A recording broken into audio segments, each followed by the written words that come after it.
are going to be talking about the best Alien game of all time, one of my favorite horror games, and this is, of course, Alien Isolation. But first things first, just gonna let the little intro cutscene play out. So, this game is fantastic. I love it. It's everything I wanted from an Alien game, and I think a lot of this game is, based on the fact that it was,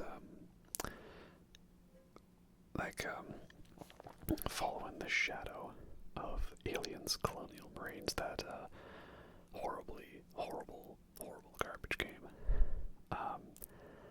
And, that was just like the ultimate failure of trying to do an Aliens style game. So then, everyone was saying, hey, well, what if you did something like Amnesia: The Dark Descent, but made it, an Alien game? And so they're like, alright, now forget all this Aliens nonsense, all that sequelness, and, pulse rifles and power loaders and explosions, and then we're going back to the first Alien movie, and we're just gonna make that into a video game, and that's what we're gonna do. And in my opinion, they totally nailed it. This is like exactly what I had hoped it would be, and even more in a way. So I'm gonna be playing through the whole game. You can do like noise detection, where it like registers noise, and you can get caught by the alien. For difficulty, I'm going to play on hard difficulty. They added the novice and nightmare difficulties a little bit later after the game came out. And nightmare mode is like the ultimate of challenges, because in that one, like, your motion tracker just doesn't work, so it's pretty much useless. And like, the alien's even more aggressive. You can't see your health bar, your heads-up display, your flamethrower runs out of fuel like incredibly fast. It's just insane. And I have beaten the game on nightmare mode without killing any humans or without dying. I did that, but I didn't want this to be too long of a video for me to make, so I'm like, okay, we'll play it on hard difficulty, as that's what it says. It's the recommended experience. And of course, you're going to be seeing footage from someone who has played this game many, many times, and I know what I'm doing. This ain't no blind walkthrough or anything like that. And man, what a great intro.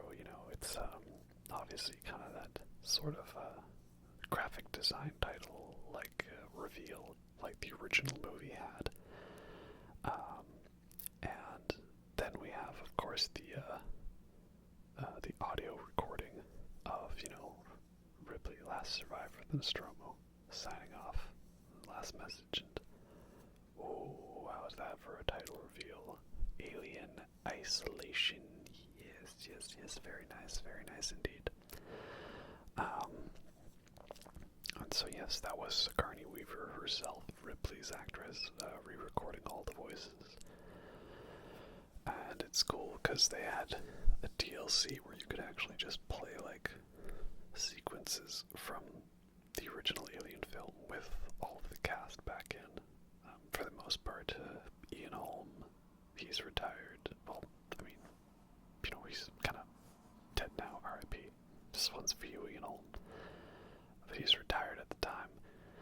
And John Hurt, also R.I.P. He didn't need to voice Kane, because Kane was already dead at that point in the story. So here we have the basic setup is that they found the flight recorder from the Nostromo, and it's been taken to Sevastopol Station. So here, this is Ripley's daughter, Amanda, who you would only know about if you've watched the extended version of Aliens, where it's mentioned that Amanda has grown up and died while Ripley was off drifting in hypersleep for 57 years.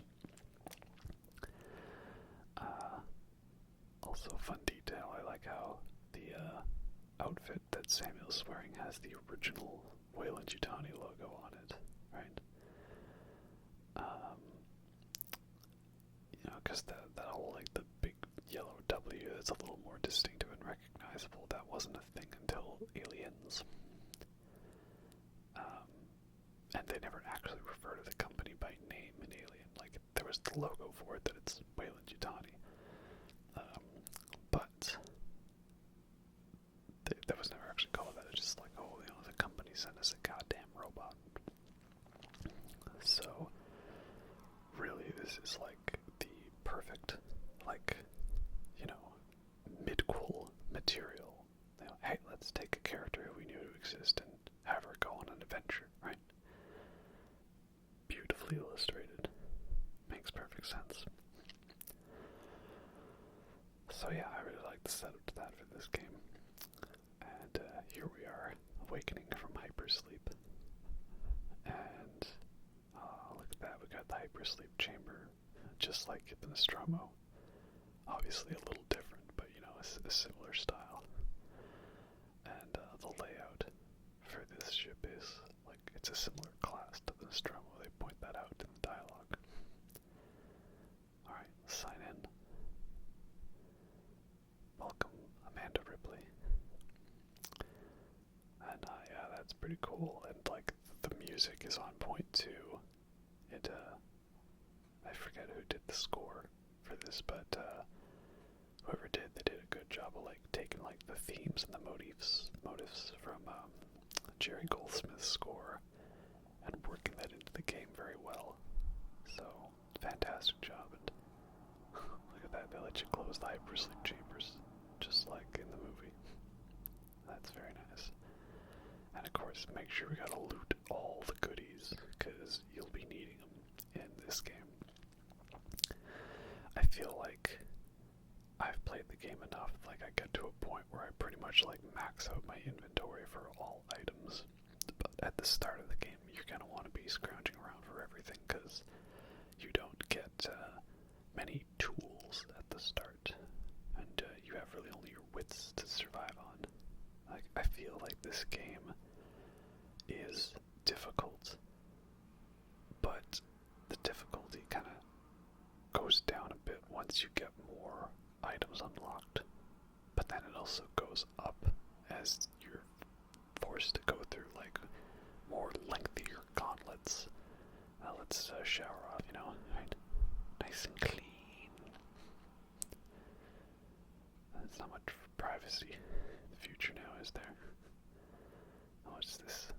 Oh, you can turn the screen off. Oh, okay. We got Verlaine, Connor, Samuels. Okay, so also spoiler alert for this game, Samuels is a robot. He's synthetic. These are the save points.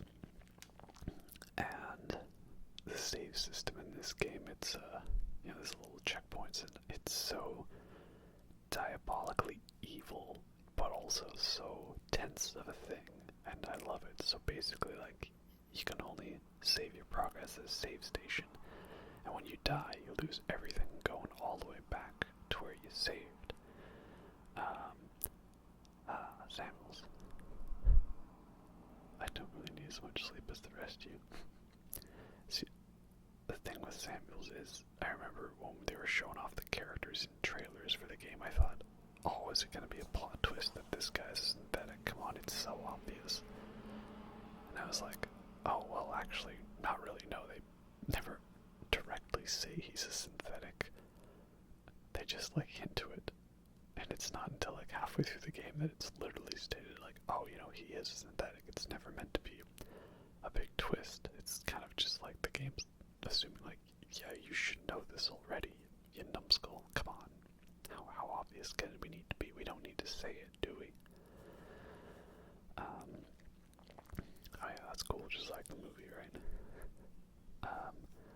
Now we're gonna go talk to Taylor, the, corporate executive, not traveling further than the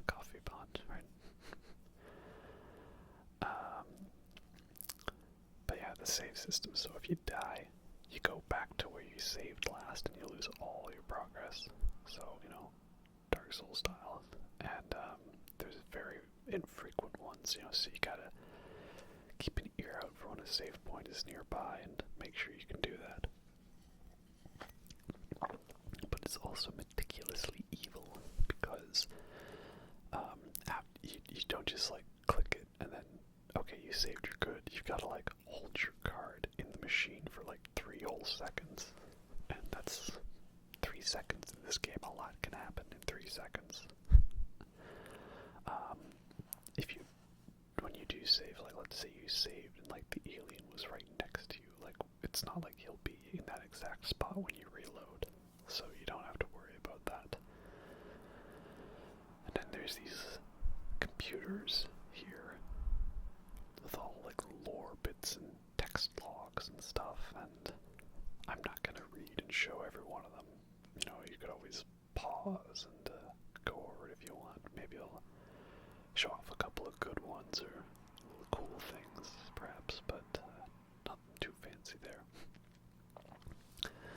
So now that we've said hello and good morning to everyone, we're going to go up to the bridge for a briefing with Captain Verlaine of the Torns. And yeah, you can tell here, of course, a similar geography to that of the Nostromo. And again, if this isn't giving you your Nostromo fix, you got the DLCs where it is literally the Nostromo. I was worried about this game because, first of all, I didn't know if an Amnesia style game from the Alien would get boring after a while, or how big of a game it would be, because they didn't show you that you had to flamethrower right away, right? Oh, look at that, it's the ship's computer, and which one of these buttons do you press? No, we can't go in there. Okay, we'll save that for later. Meantime, let's get our briefing files and get a cutscene. Oh yeah, that's hot. I didn't point it out when we were on it, but it was also, that's one of my favorite main menu screens in a game, just it's a giant space station, but it's so far away, it's just minuscule. It's everyone loves that one shot of the Nostromo against the planet, and it's the last shot in the movie trailer, And this little bit is reference outside space with the big radio static. And that's still that little bit where they're this is, a commercial towing vehicle, Nostromo calling Antarctica traffic control. Do you read Antarctica traffic control? Oh, something's up. Oh, what could it be? It's never just though there's the down communicator, right? There's always something up. That's how it is.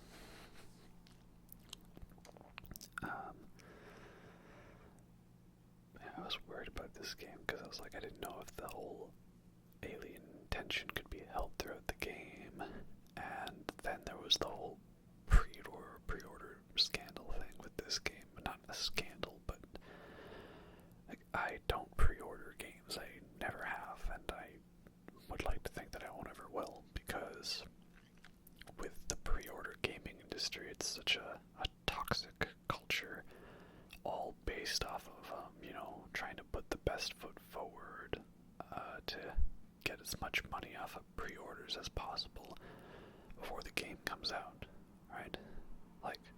I've pre-ordered albums before from bands I like where they've released a song or two, so I'm okay, well, I like these couple songs I hear, and the rest of the album will sound similar, and I like the band, and I want to support them, and I want to have the vinyl when it comes out, so I'll pre-order it. I do that.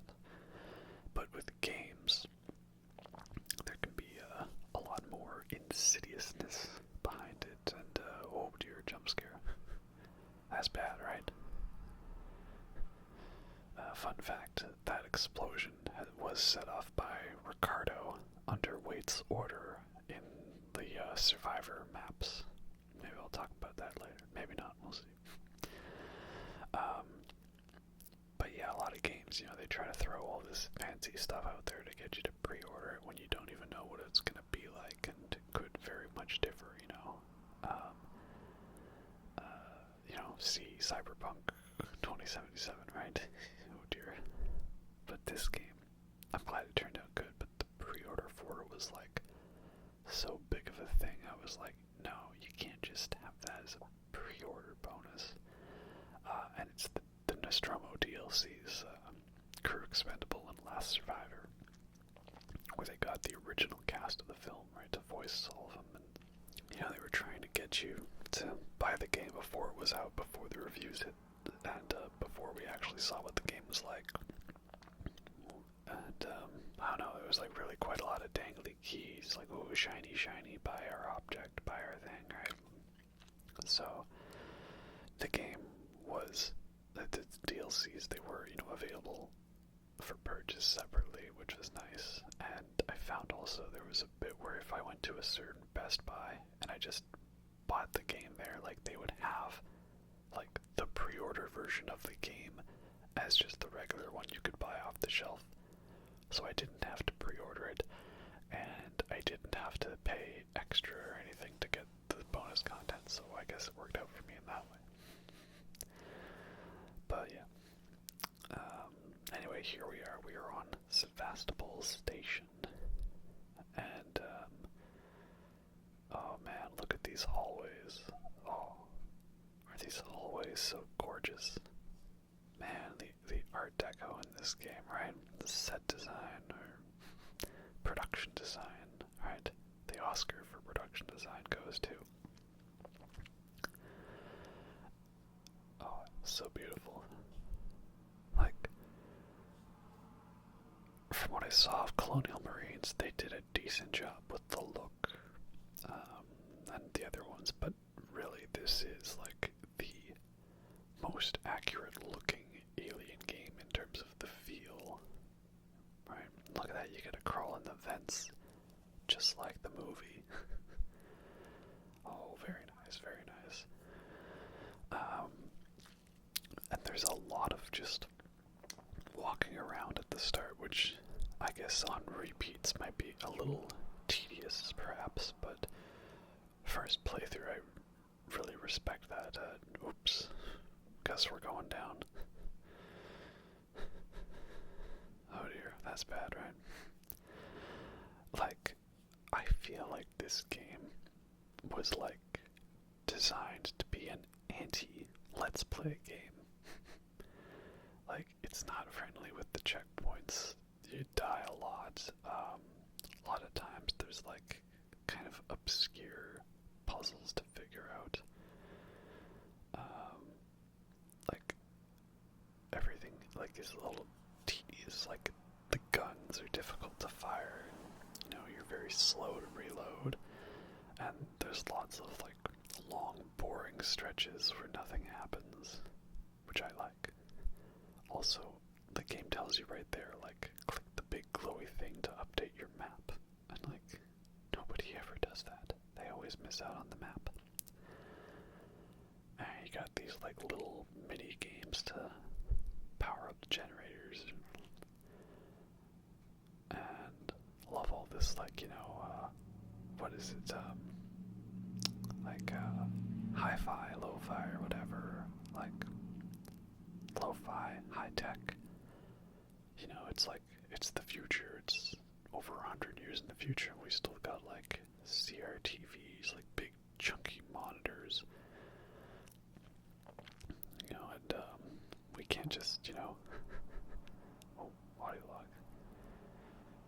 We can't just, send an email with this information, or use Bluetooth or anything, or radio transmissions. No, you gotta physically go and pick it up to, like, read the data off of it.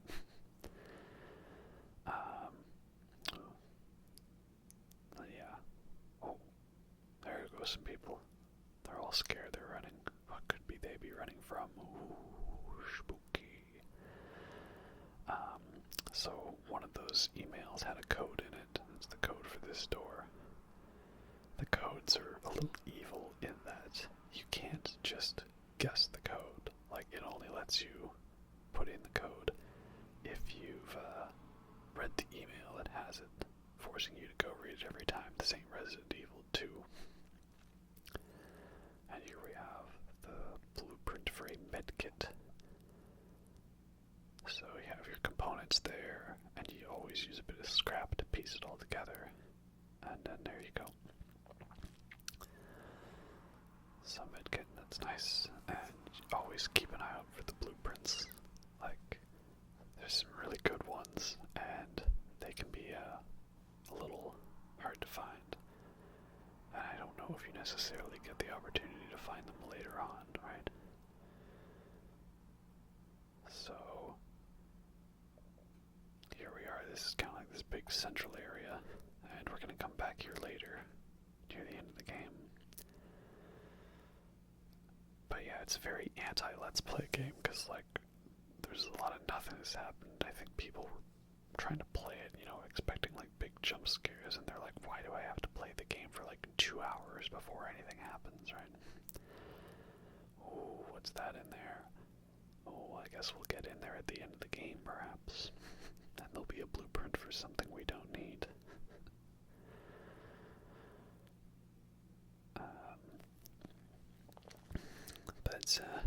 Yeah, so obviously I won't show all the runnings around here, but great atmosphere building, great suspense, just like the original film. But yeah, so the survivor maps, right, those, it's like little video gamey type levels, or it's like a little small room, and the alien's after you, and you've got secondary objectives, kind of little story points, and so you have one where you play as Ricardo. He's a character we'll meet later, and he sets off explosions to try to kill the alien. Oh, we can't get through. We need a maintenance jack. Fuck the marshals. Looters will pay. Alright, well, let's go find that maintenance jack, shall we? Over here, there's this room, which you need the ion torch to get to, and there's a ton of goodies in there. There's like Molotovs and everything. I'm not gonna get into that in this playthrough, but hey, did you see that card there is like perfectly stood up? Let's keep that out for later. Oh, that's dead body. Oh, but he's got a maintenance jack. I'll take it. Sir, do you mind?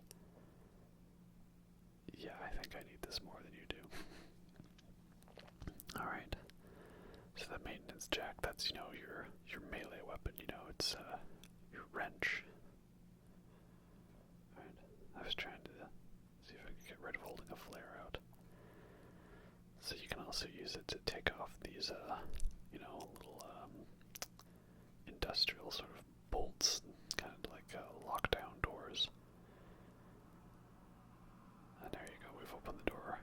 Yay! But now there's going to be some spooky sounds.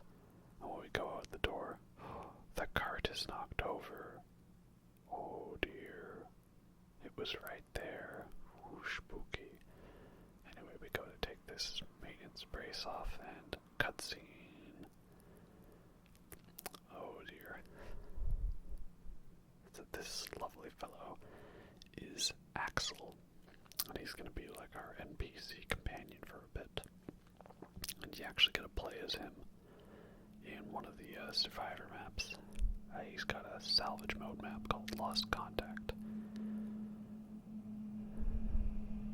So, yeah, he's going to be our guide. Yeah, now I always keep running out of things to say. I think I'm going to have too much to say and I don't.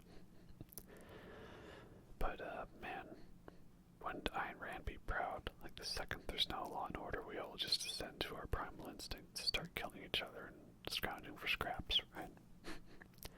Definitely a Bioshock influence on this game as well, because Bioshock's great, and, maybe you'd be playing this game and thinking, like, what, you mean at the slightest chance of something bad happen, we all just descended into, like, looters and rioters and people not listening to authority and everyone just going about it their own way, even if it makes no sense. And I'd be like, well, yeah, haven't you seen what's been happening for the last 2 years? I buy it. It's like I'm recording this just after Halloween. You know, and I was watching scary movies with friends. They were all like, oh, why is this character doing this dumb thing? This makes no sense. And I'd be like, what is it almost as dumb as like blocking entrances to hospitals? Yeah, this is the problem. Like, you can't have dumb characters in movies anymore. Like, to be dumb, because anything they do is nowhere near as dumb as people in real life. So I pity the people who try to write new horror movies now. Because if they write a dumb character, they're going to have to write them extra dumb for me to think, oh, that's a dumb character, you know? And, oh, Friends. Oh no, not Friends. I like this though. He's like, I'm John, this is Ringo.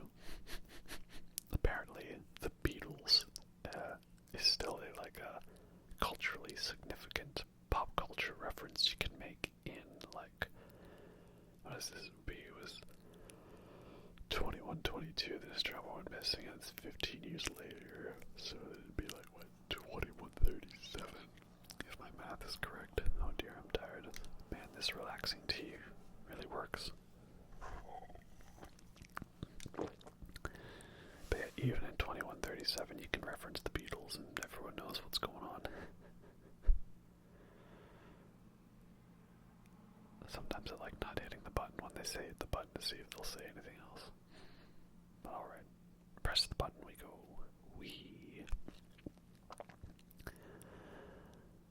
And again, this game is resisting the urge to make it like an all-out action game at the start, which I respect. And yeah, kick back, braid each other's hair. Get it? Because he doesn't have hair. Funny joke. And while it is annoying that he kind of like hesitates explaining stuff, I mean, at least he just waits like a couple minutes. Also, he says I ain't seen it, and I'm gonna call bullshit on that because I played Lost Contact. It's funny though, there's this YouTuber, this guy on YouTube, and he does lots of Alien Isolation playthroughs with the Survivor maps. Gets really high scores, and he did a little self-imposed challenge called I Ain't Seen It, which is he played the Lost Contact Survivor map as Axel, and he played it without ever actually seeing the xenomorph. So like if it came near him, he had to like turn away. And there's one bit where it involves like walking forward, placing down a Molotov, and then turning around, waiting for the alien to explode the Molotov. Sort of like a cool guys don't look at explosions thing. It seems like a nice place. It's got cards. Seems alright. Butler's on holiday though, right? Alright, now we got a flashlight. Yay. You don't need the flashlight too much in this game. It's not like as essential as, like, let's say the lantern in Amnesia. So you never really have to worry about running out of flashlight batteries. At least I found that way. I use it occasionally for vents. Then there's some areas of the game that are very, very dark. Which, if you can't see too well, like, watch this at night. Turn off the lights, or don't watch it, just listen to my sleepy ramble, right? Because that's all this is, an excuse for me to rant about stuff I like in hopes that somewhere anyone hears me. Please listen. Help me. But yeah, it's a dark game. It's a horror game. That's how it is. So, here we've got some humans who are not the friendly kind, right? They've got their gods, their guns, their government, right? Well, their self-government, I guess. No, we're not supposed to reference that guy anymore. What are you doing, Tars? That one's canceled. Sorry.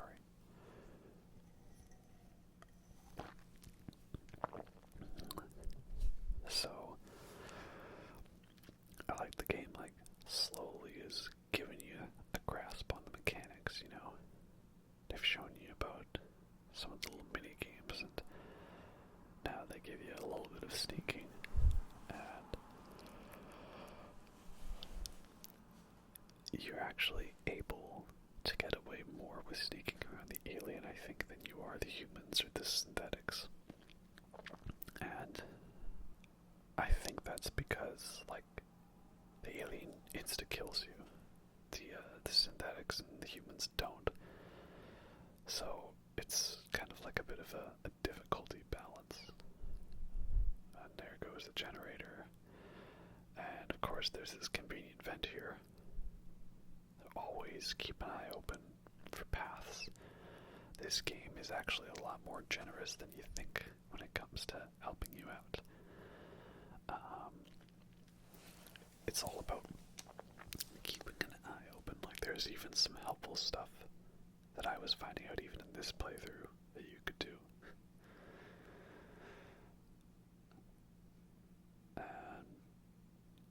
I will admit, this is a bit tough near the start when you don't have the motion tracker, because I've seen some people, they don't really use it.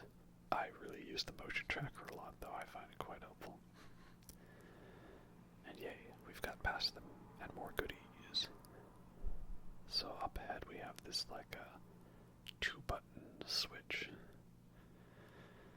And that's, I guess, these people have set it up so that way that no single person can sneak through here, right? Alright.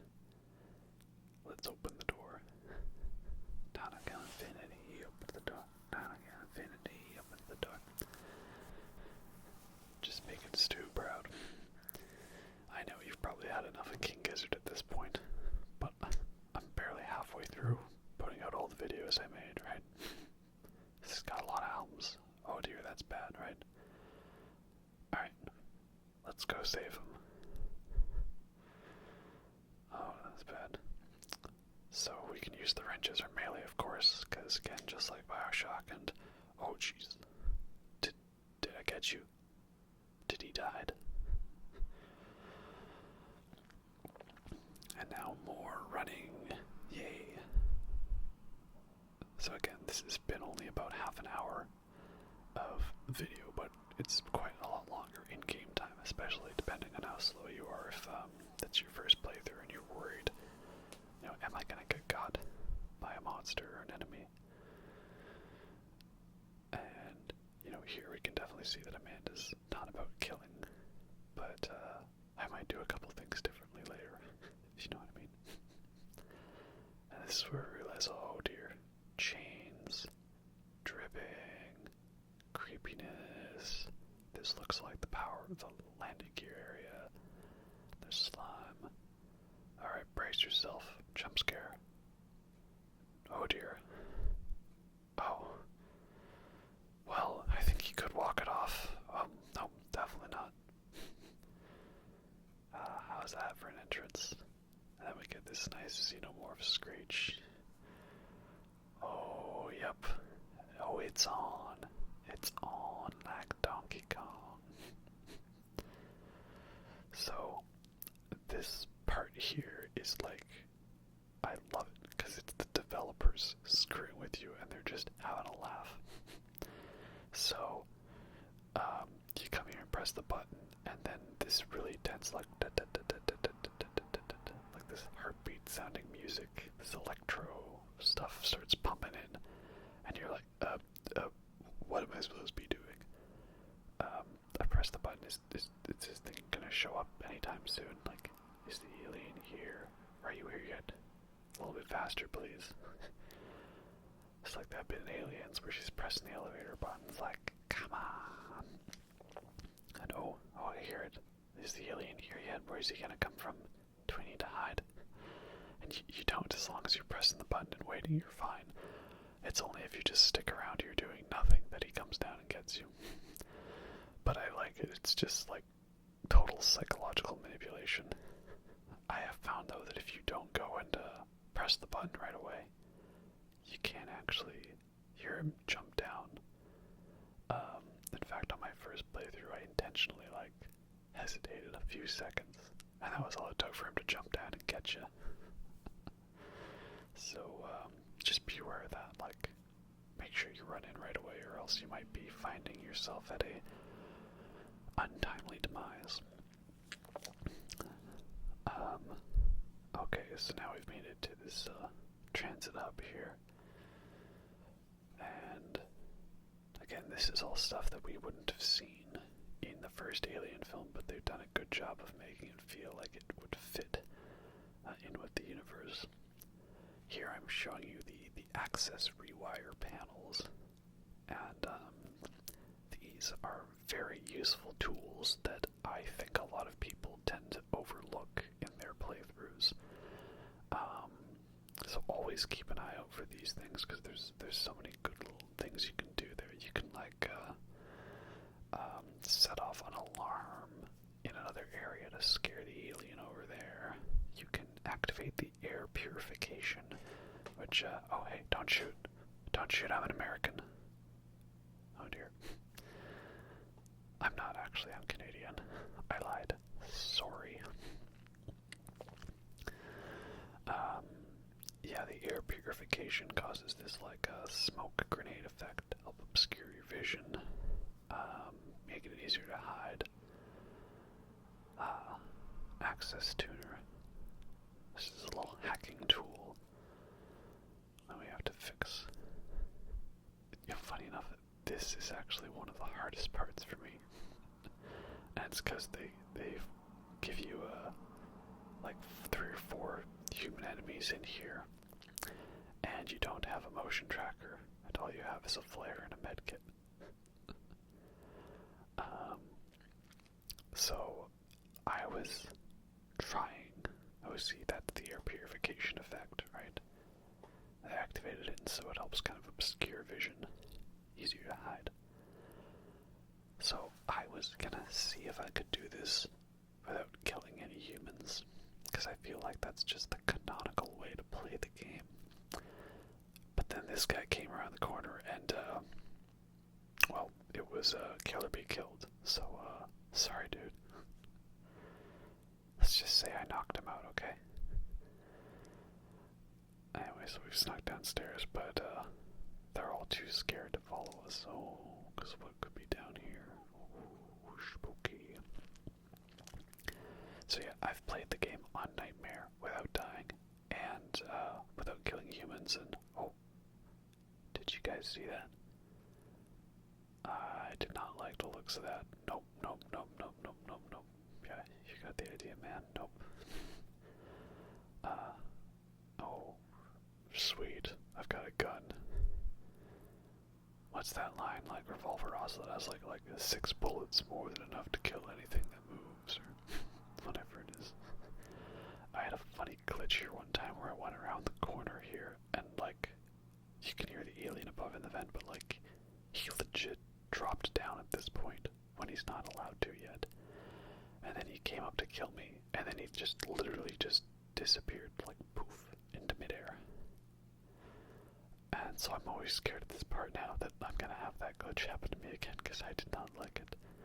And alright, we found the flight recorder. Hooray! It's, well, it was a fun game, and, oh, something wrong. No data. What is this Legion trying to explain about why he used a piece of N7 armor? No data available. There was a hole. Okay, so something's wrong with the flight recorder. The data's not been here. Now, if I recall correctly from the survivor mode stuff, that's because Ransom, who's like a corporate exec, he's basically the Carter Burke of this story. He erased the flight recorder data to like cover his tracks. And so the only other copy is what's on the Anisadora archives, I think. And this bit here is another bit to kind of mess with you. It starts playing intense music and loud noises, and you're like, oh, am I gonna get caught? What's gonna happen? Well, no, you just gotta push these buttons so that you can get to the data cell for your hack tool. And there we go. Hacking minigame unlocked. Security access tuner. And I was just running around like, any goodies for me? My goodie senses, no. Oh, who doesn't put a goodie around the corner here, you know? Eat all the goodies. And so the hacking is like, you use the, one of the analog sticks to find the frequency and the other to enter enter the code. And, it's a nice, fun, simple thing, and it gets a little more complex as the game goes on. It's a nice little bit that forces you to have to put yourself out in danger, oh dear, that guy's dead. By the way, later on, you can come back to this area. Make sure you do, because there's an NPC you help, and she'll give you a code for a transit office, and, man, that rug really ties the room together. So, now we have to shut down this alarm, so I guess we'll just go over here and, disable the security lockdown. There we go. Do you wanna do this thing,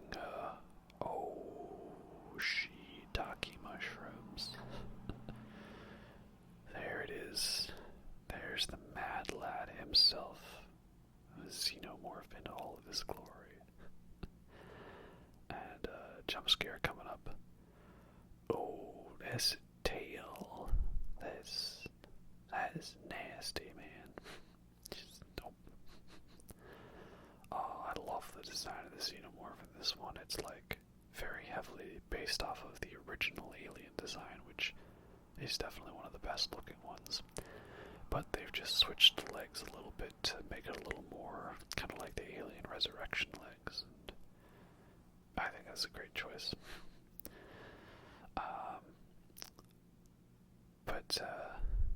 What was I saying? Yeah, we should give this guy a name. Because it's always fun when you name the xenomorph. I'm trying to think what I could name him, though. Oh, jump scare music. So, yeah, see, it didn't matter that I killed that one guy, because he was gonna die anyways, right? Because here we go, lovely Xeno guy, he's just, going to town on all of them. Oh dear. What if we do what Red Letter Media does, and that is anytime there's like a monster or anything, even if it has a name, and it's identified as what it's called, they just always call the spooky monster in horror movies Bagul. Oh, hello, nope. I thought he saw me. I was scared because I heard him start running, but no, he saw my flare. So you can use a flare to distract the xenomorph, and then he'll go stare at it for a little bit. But, I guess my flare ran out, or he got bored because he only stared at it for like 5 seconds. Oh dear. This is not an easy encounter to be throwing you up against right away, because again, you have nothing. You've got to go hack this bit here, and you have no motion tracker. And I've seen a video, you should look it up, it's like Alien Isolation's scariest moment. It's like the guy throws a smoke bomb here, and he hacks the door, and he pushes the button in the elevator, and he turns, and like the xenomorph is literally in the door there. Like he gets away, but like, it's like, oh my god, it was literally right there. Anyway, we've made it now to communications, because we want to, communicate with some people. These are the working Joes.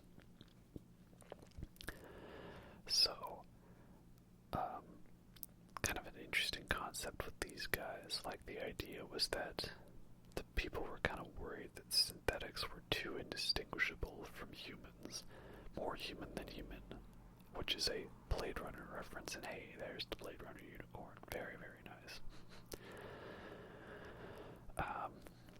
So the idea was, yeah, the synthetics were too close to human, more human than human. So Seegson, their idea was to kind of lean into the uncanny valley, You always know a working Joe. And, yeah, I don't know if this would fly in real life, because these guys are total nightmare fuel. But the idea was, it was like, hey, we're going to intentionally make them uncanny valley so that it's easy to see whether or not they're synthetic, right? You always know a working Joe tomorrow together. So that's a fun concept. And also, I hope you're taking note of the geography of this area, because we're going to be coming back through here a couple of times. And here we have it. The glorious motion tracker, which I gotta point out, that little bit of the buttons on the side kind of looks like an Ice Cube tray to me. Very nice reference indeed. And, oh, hello. No problem here. Don't mind me just going about my day as normal. You have yourself a good one, sir. And we're not allowed to go in here. Okay. Yep. So the working Joes are acting under order of Apollo. You know, that's the central computer. So rogue AI and these things, and man, this is definitely a System Shock 2 reference. That's for sure. And going through the vent here, we're going to encounter a guy named Hughes, who you can play as in the salvage mode DLC. And, oh dear, this is gonna get brutal, just warning you. So, yeah, I guess, because Apollo is now under Weyland-Yutani protocols, the idea is that we're gonna try to keep the station locked down so that the xenomorph doesn't escape, or no one tries to solve the problem. Oh, that's not creepy. I know lots of people didn't like the working Joes, kind of found them boring, and I always thought they were fun. So we're gonna sneak through comms now, and gonna play a couple little mini games here. This one you just gotta push the directional button when the number shows up. This one you have to press X when you've highlighted the right code. The nice thing about these mini games is that if you have one that's taking too long, like this is the most annoying one, you can actually just back out, go back in, and it'll give you a different mini game. So that's what I recommend, you know, if you're finding those number ones a little annoying. And here we go. Cutscene. Alright, so Samuels and Taylor, they're over near the medical transit station. But Taylor's been injured, so we can't open up comms. External comms are locked by Apollo. Somehow they can do it. And creature, big and lethal, alien life form. So we've got to get over to them in medical, and then find medical supplies to help Taylor. I like Amanda as a character. She's cool. She's definitely, you know, a Ripley-like badass, because duh.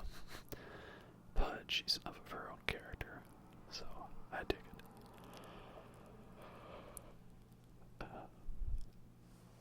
Yara could tell she was a bit of a boss.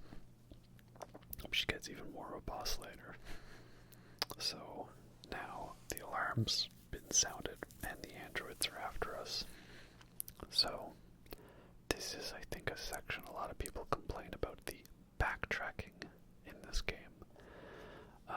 They don't like that, you know, you go through this area, go to one area, go right back through the same area, and then later on in the game, we're going to go back through the same area again. But I actually really like the backtracking. Here's what you can do to get by an android if you need, is you can shoot him in the head to stun him so he doesn't grab you. I had to use one bullet for that, but one bullet well spent. Also, please don't forget to hold square to reload. I see so many people putting a single bullet in their gun, it's embarrassing. So, the first time we walked through this area, it was completely safe, right? You were free to walk around, but some of the side rooms were locked off. And then, now that we go back through this area, the androids are on alert, so we have to hide from them. And the alien, he is here, but he doesn't drop down. He won't drop down and hunt you. All he does is he hangs around in the vents. And if you go near a vent where the saliva is dripping, like he'll pull you up, just like Alien 3. Are you gone yet? Safe for me. Shoo, shoo. And so then later on in the game, we're gonna come back here, and there'll be human enemies you have to get past. But what's nice is that if you did a good job of like unlocking side paths and opening up things, those remain open. Oh, there's the saliva. Oh, yeah, I don't want to go near that.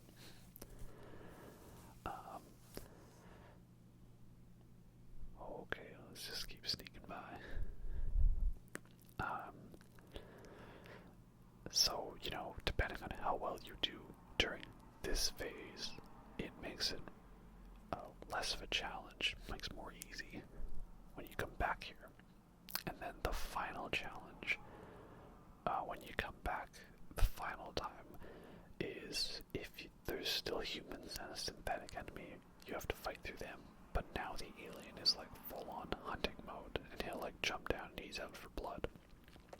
So I like that, like the whole thing expands naturally, and it keeps throwing out extra difficulty curves. I think the backtracking for this segment is actually very well done. And these are the Nostromo logs, which always I love. It's cool hearing Tom Skerritt voicing Dallas, and this is him doing a log about how the science officer was replaced with only 2 days' notice, right? They did a real good job, not just, of course, of getting the actual cast back in to record these, but just having, like, dialogue and stuff that did feel accurate to the characters. No, don't mind me. Just on my way. It's definitely best to just hide from these androids or just run, because it takes, like, 6 shots to the head to kill one, or at least 5 shots and a wrench hit. But there we go. Made it through communications. Yay! So now that we have escaped the communications area, you might think, okay, well, we're safe now. But no, in this case, hesitation is not defeat. You always want to keep an ear out to hear if you can hear the alien moving around in the vents, because if you can, then running around and making noise will cause him to come down after you, and he might also just decide to come down after you for no reason. Had a bit of a spooky encounter here coming up that I'm going to show you. So, yeah, in this area, if you make noise, he will jump down, and I feel like it's a way for the game to kind of make you know, okay, you know, just because you beat a mission doesn't mean you're safe, you know. And so now I was worried. I was like, oh dear, like, is me activating the tram mean he's gonna come down? And the answer is yes. I was like, oh. I'm listening carefully. I'm like, I can hear his footsteps, and I don't have anything to defend myself, so I like decided, okay, well, I guess I gotta use a flare. Got plenty of flares, and I timed this right at the perfect moment where, oh man, that, nope, that could have been really bad. I always love his little tail wag. When he sees a flare, he's so curious about it, like, ooh, what could this be? And, this tram didn't leave without me. You'll see what I mean later on, but ooh, that was a bit of a close encounter. No. Okay, so now here we are at medical to meet Samuels and Taylor and go get some medical equipment for her. The other thing also in that area, when you came out of the communications, there was a dead android, but he wasn't really dead. You always gotta be watching out for the fake dead body androids. You can usually tell because they're like on the ground facing upwards, and they like aren't damaged at all, like they're complete. There's never a half android that'll attack you. But the trick with them is that they can only jump up and grab you if you're not looking at them.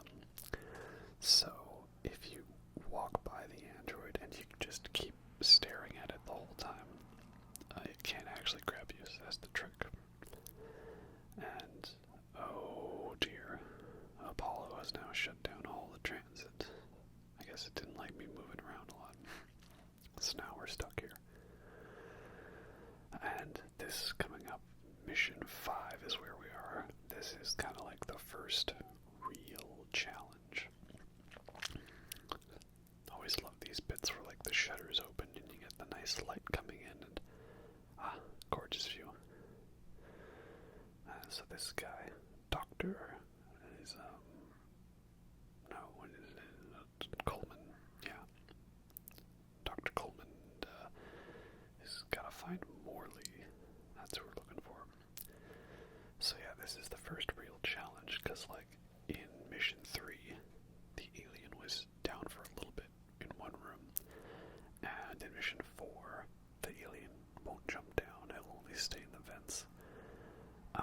But in this bit here, you have a very small enclosed area to go through, and the alien's gonna be like actively hunting around for you. So this is your first challenge. So I recommend that you make sure to look around and loot as much as possible before you flip the switch to summon the alien, right? There's a lot around to explore here, and once you've gone to this computer and found the their passcode in the text log, then now the alien's gonna come down. So here we go. This is a containment breach. Oh dear. Quarantine. Everyone's favorite word, right? Almost as much as I love the anti-ASMR words like lockdown and mandate.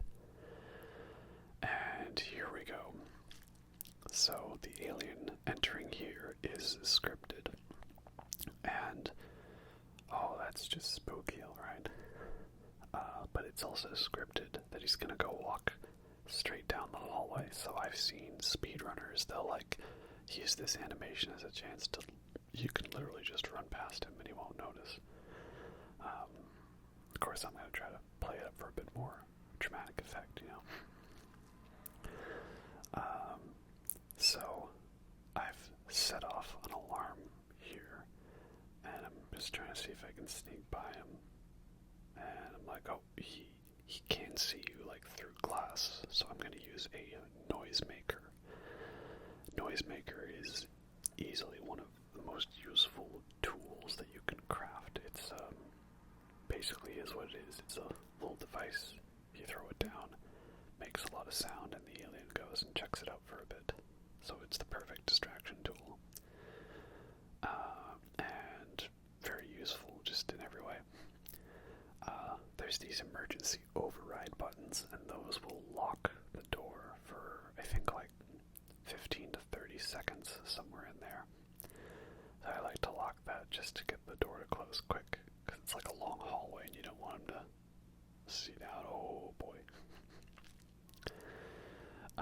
So I was hiding in the little cabinet here, but I actually recommend you don't use the lockers or cabinets, because I feel that if you lock yourself in there, like, the alien tends to be a little more, like, directed to go, like, sniff at them and potentially find you.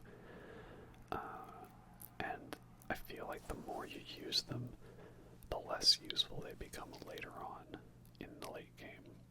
Because I didn't really use them at all in this playthrough. I tried to avoid them, be a little more confident. And I remember in my first playthrough I used them a lot. And like near the end of the game it just seemed I'd like be in a room in a locker and the alien would just be like, I know you're there. Just yeet, ripped you right out. There we go, we got the key card. So next thing you can do is, again, you want to keep an eye out for the access panels, the rewire panels. And this one allows you to set off an alarm down at the end of the hall, and that will distract the alien to give you an opening. So there we go. I'm going to do that.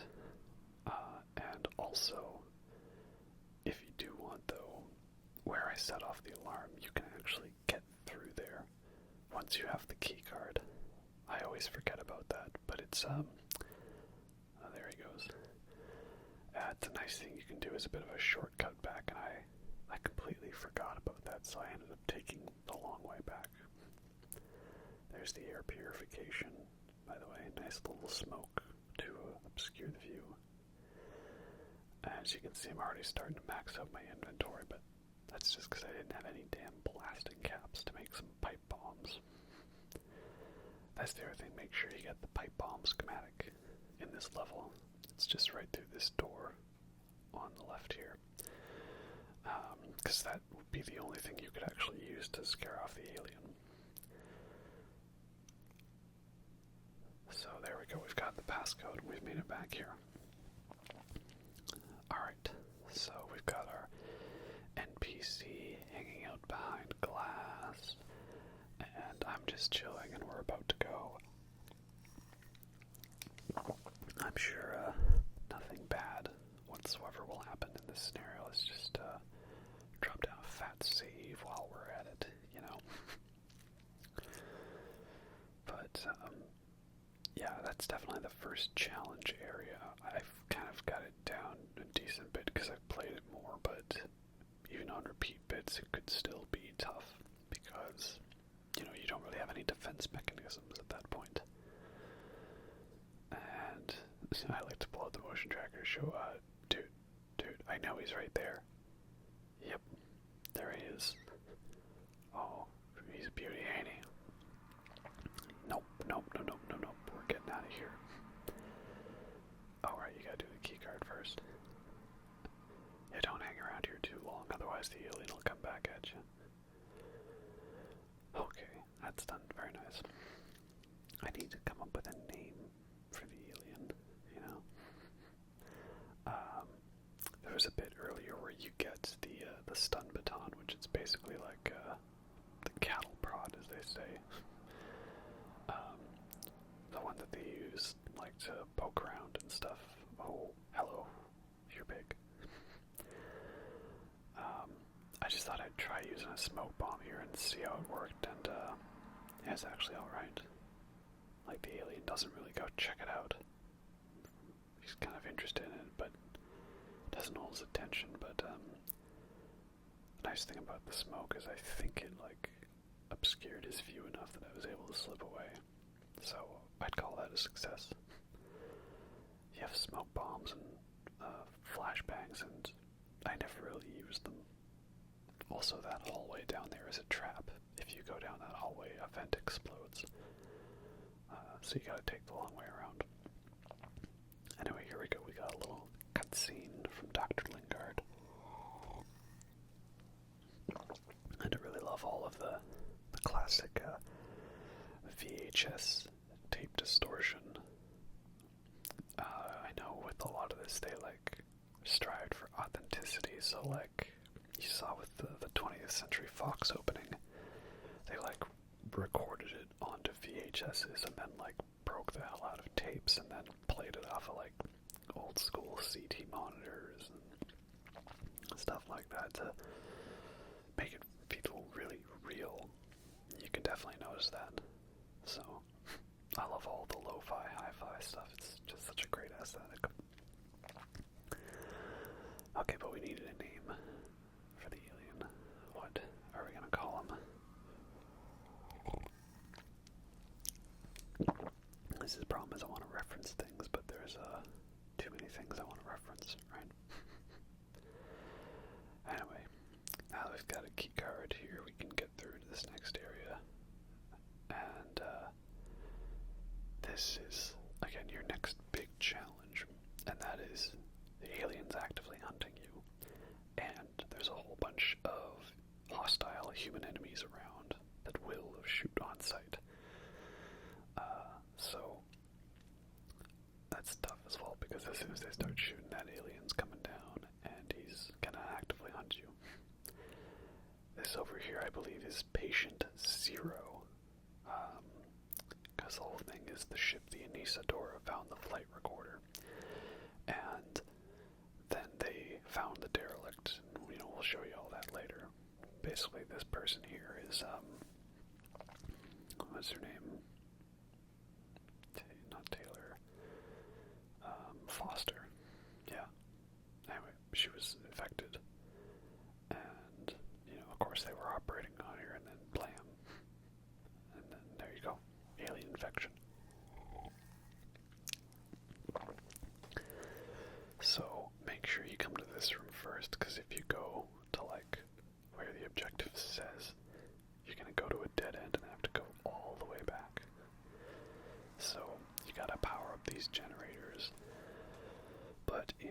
so that's gonna wake up an android.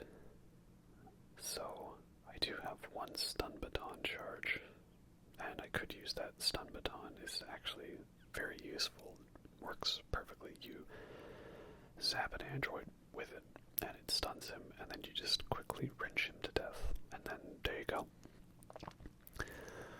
The nice thing about androids is I feel like I keep calling them androids, they're synthetics, you know what I mean, the working Joes, they get more distracted by flares. Like, the alien kind of looks at it for a bit, but I'm pretty sure working Joe will stare at a flare until it goes out completely. The other nice thing about this room is, if I'm correct about it, maybe you might find out the hard way, but the alien doesn't drop down in this room. He only hangs around at the tube vents, so you do have to watch out for him grabbing you through the vents. But if you did want to just shoot the synthetic in the head, you could do that. So one quick 1970s hacking session later, and there we go. So I could save, but I was heading for the door, and then, oh dear, I think he's done with that flare. Okay, I guess we're just going, so let's go. It's funny that games like Dark Souls, where they don't tell you all the mechanics, and you're expected to find some stuff out through trial and death. Everyone loves those games, and all the critics praise those, but when this game doesn't tell you all the mechanics, and it doesn't explain everything, and makes you find out a few things the hard way. It's, oh, this game is so unfair. Or when Dark Souls go, hello. Okay, well, the alien saw him, so I guess here we go. It's on now. I just heard the alien drop down from the vent, so I thought, well, let's lure him over there. And then I realized, oh, that's actually not a good idea, because now the alien's going to be stuck right in my way. Oh dear. Oh, pipe bomb at the ready. And there they go. Let's him fight. Now he's just going to town. But, yeah, when Dark Souls-like games have, no save points or infrequent checkpoints, or you lose a lot of progress and you die, it's all, oh, this game's a fun challenge, it rewards the player. But when this game does the same thing, and there's not many save points, and you gotta find out a lot of things the hard way, it's, oh, this is so unfair, not cool. Anyway, so I've heard he's dropped down somewhere else. So, the other thing to keep in mind is you can actually get away with walking a lot more than you'd think. And that's kind of what I'm doing. Like, obviously in early playthroughs, I'd basically be, crawling on my knees the whole time. But yeah, you can actually get away with walking a lot more. Just don't walk if you hear the alien right above you. He'll probably drop down. And there's a jump scare coming up here. Yep, there it is. So I guess this was a trap they set up, and they were just gonna try to explode the alien all to hell or something like that. And I guess we screwed it up somehow. Even though, he was there. Explosion happened. That's how it was. I don't know how that could have gone any better. Anyway, so now we've got to escape, because your health is slowly depleting here the longer you're in the fire. But first, goodies. I don't care if the world's on fire. I want to check out the dentist.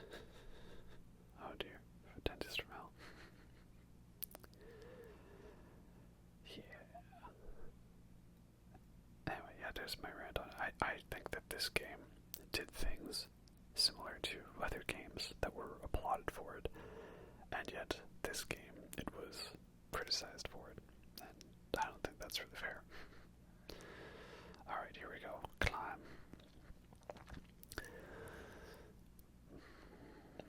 Yep, lots of quick time events on the ladder there. There we go. But, yeah. I'm trying to think what else I can give for tips and advice on the alien. You'll see later he doesn't have as much of a line of sight as you'd think. I feel like if you're up against some kind of a chest-high object and you're crouched, it like kind of makes you more invisible than you'd think. We need to think of a name for this guy. Well, let's see. The whole thing was that, you know, it was Kane's son in the original. This one's not Kane's son. But if I could do some kind of Lord of the Rings thing, you know, like Gimli, son of Gloin, and Aragorn, son of Arathorn, right? Some kind of similar thing. Splank, son of Cain, right? What if we call him Abel? You know, Cain and Abel. That story from that book that Jesus guy wrote. No, that's not fun.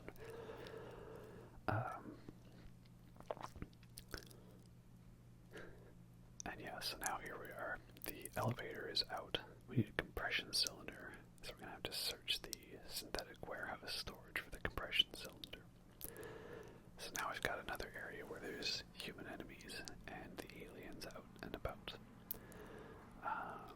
But the trick with this is you have to make use of the vents. You keep an eye out for the vents. Oh, no. We're fine. Yeah, good use of the environment, because obviously if you just try to run and gun, then you're gonna get caught. You could just lure the alien there so he can kill them all for you, but then he's gonna be a little more hyperactive in hunting you. So I like to kind of keep him at an arm's length for now. Let's see. What else could we call him? I'm Amanda, and he's hunting me. A big creepy monster. I don't know. I'm at a loss. We called him Bruce, you know? Like Bruce, like the shark from Jaws, and then there's the shark from Finding Nemo. But then also Bruce as a reference to Bruce Wayne, because, you know, he's Batman. He just swoops in from the night. I'm Batman. Anyway, yeah, if you just follow the vents and the ladders, then you can get up and around. But these humans seem to have better hearing than the alien, because if you walk around up there, they actually will hear you and go up to try to say hello. And that would be bad. Anyway, we now power up the requisitions android. And we do that by finding an upgrade for our hack tool to make it level 2. So there's like 4 buttons. And then this guy here, he's friendly, because we haven't done anything unauthorized yet. This is how I feel, you know, working in retail. Just like working Joe. Like, need this just okay, follow me. Mindless drone working around, right? I don't work retail anymore, but like, you know. To anyone who has ever worked retail, you know what I mean. Anyway, I think the alien goes away while he's leading you around. And he's gonna lead us down. Oh, bro, watch out. No, don't do it, bro. No, bro, now. Oh dear. Oh, that's bad. Auto cremate, self-immolate. Anyway, there we go. We got the compression cylinder, yay. And then we just make our way back. I honestly find if you just kind of keep moving at a brisk pace, don't linger too long, like the alien won't come down here. He's not that aggressive at this point. I remember my first playthrough, I literally didn't see him at all for this entire section, and I wasn't, like, being overly stealthy. But of course I have to get by these guys, so what am I gonna do? So, Flare's good old pal. I'm gonna go this entire entire video trying to think of a funny name to refer to the alien. And then it's not going to work because it'll be the end of the video by the time I come up with it. God dang it.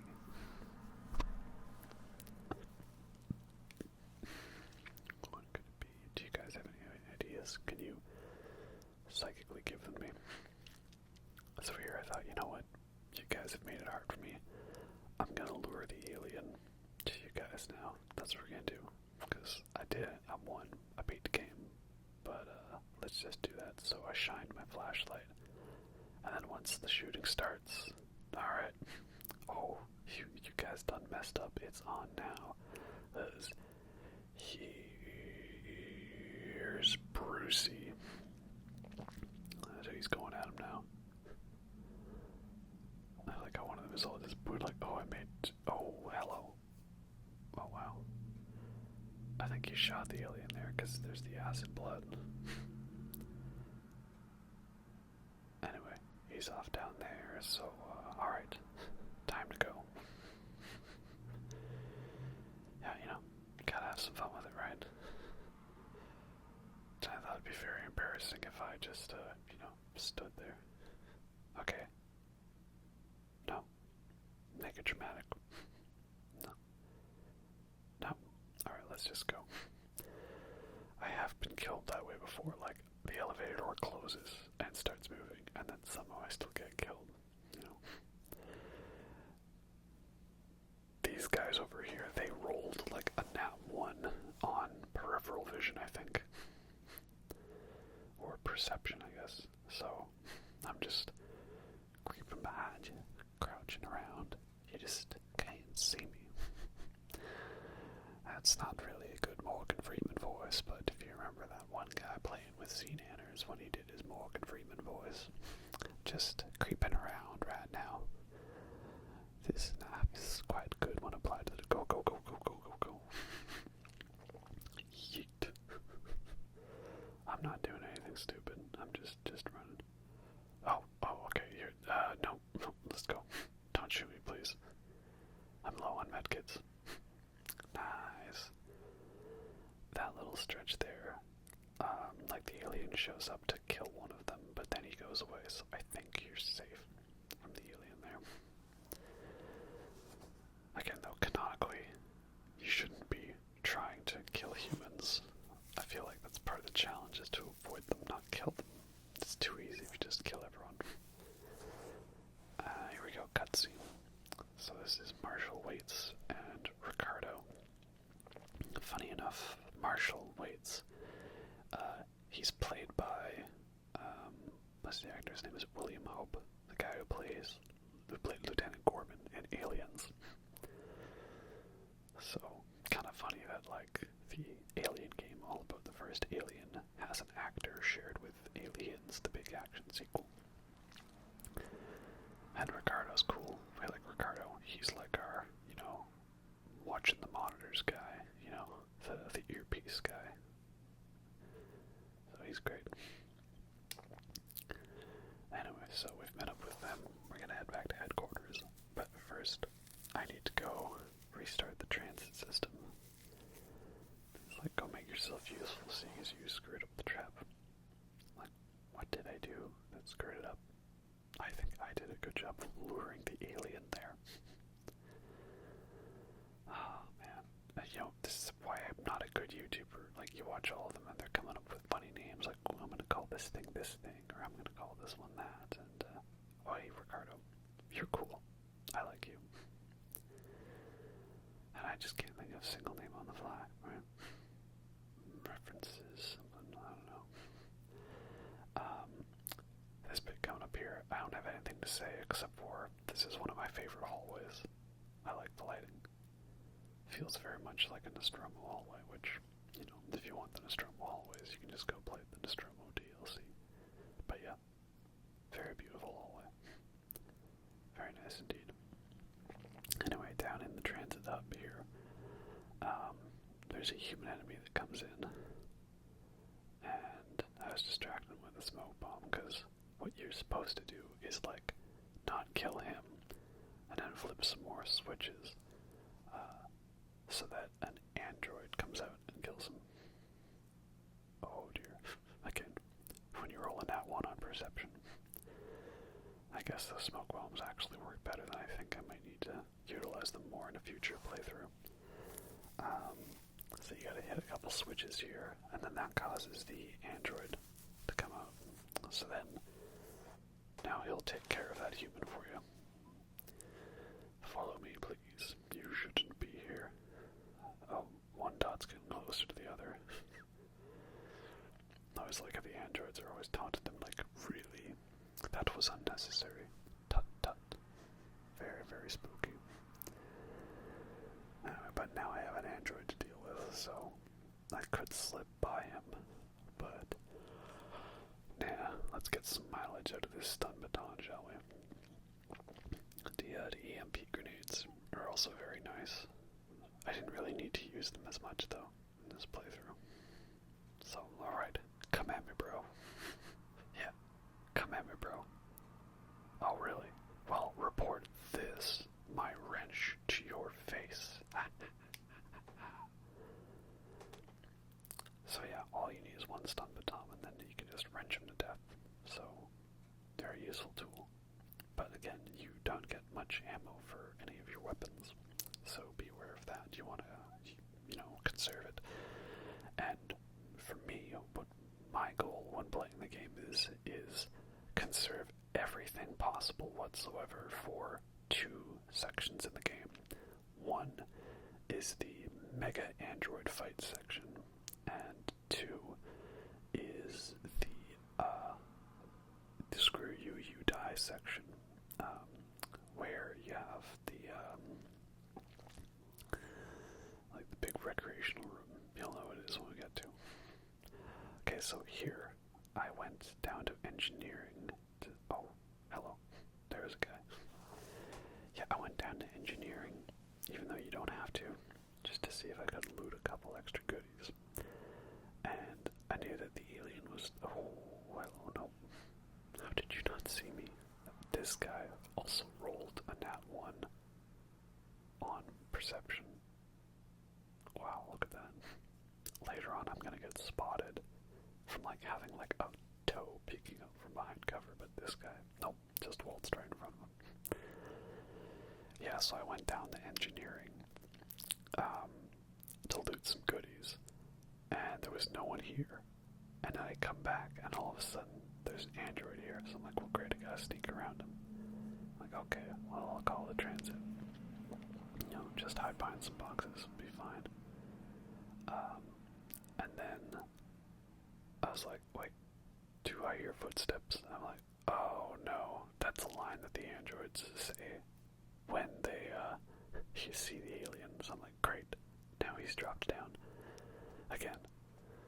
I'm like, oh, there he is. I still don't really have anything I can fight him off with yet. I'm like, okay, well, I'll see if I can sneak around him again, just like last time, right?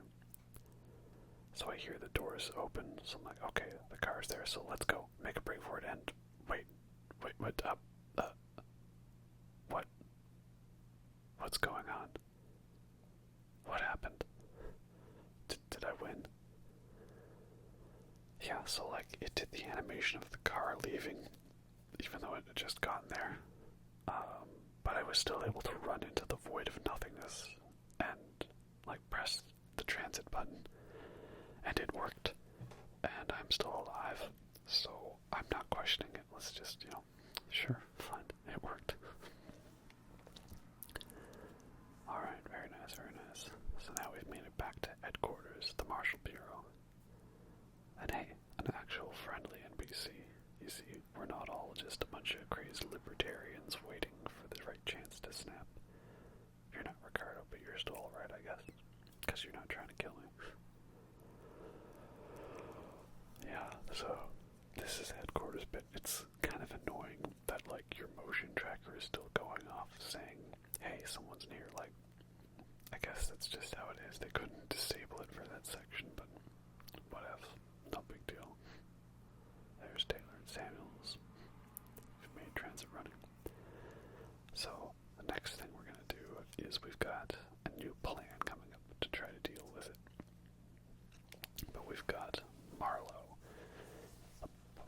captain of the Anisadora, Isidore is like somewhere out there in orbit around this gas giant, but we can't get it.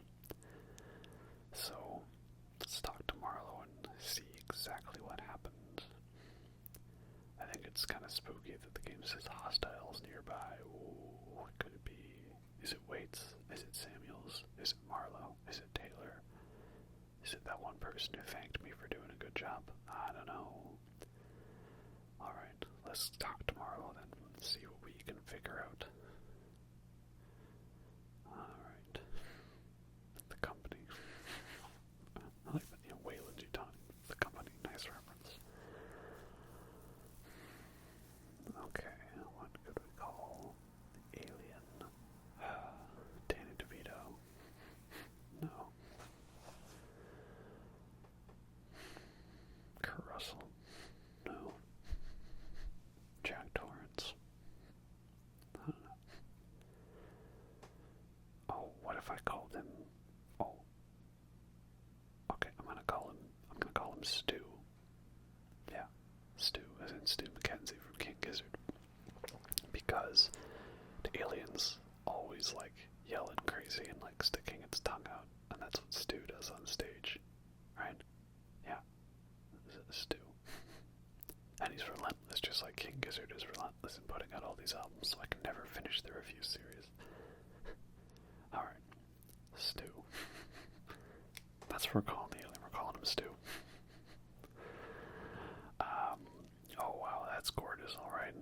That's a big door.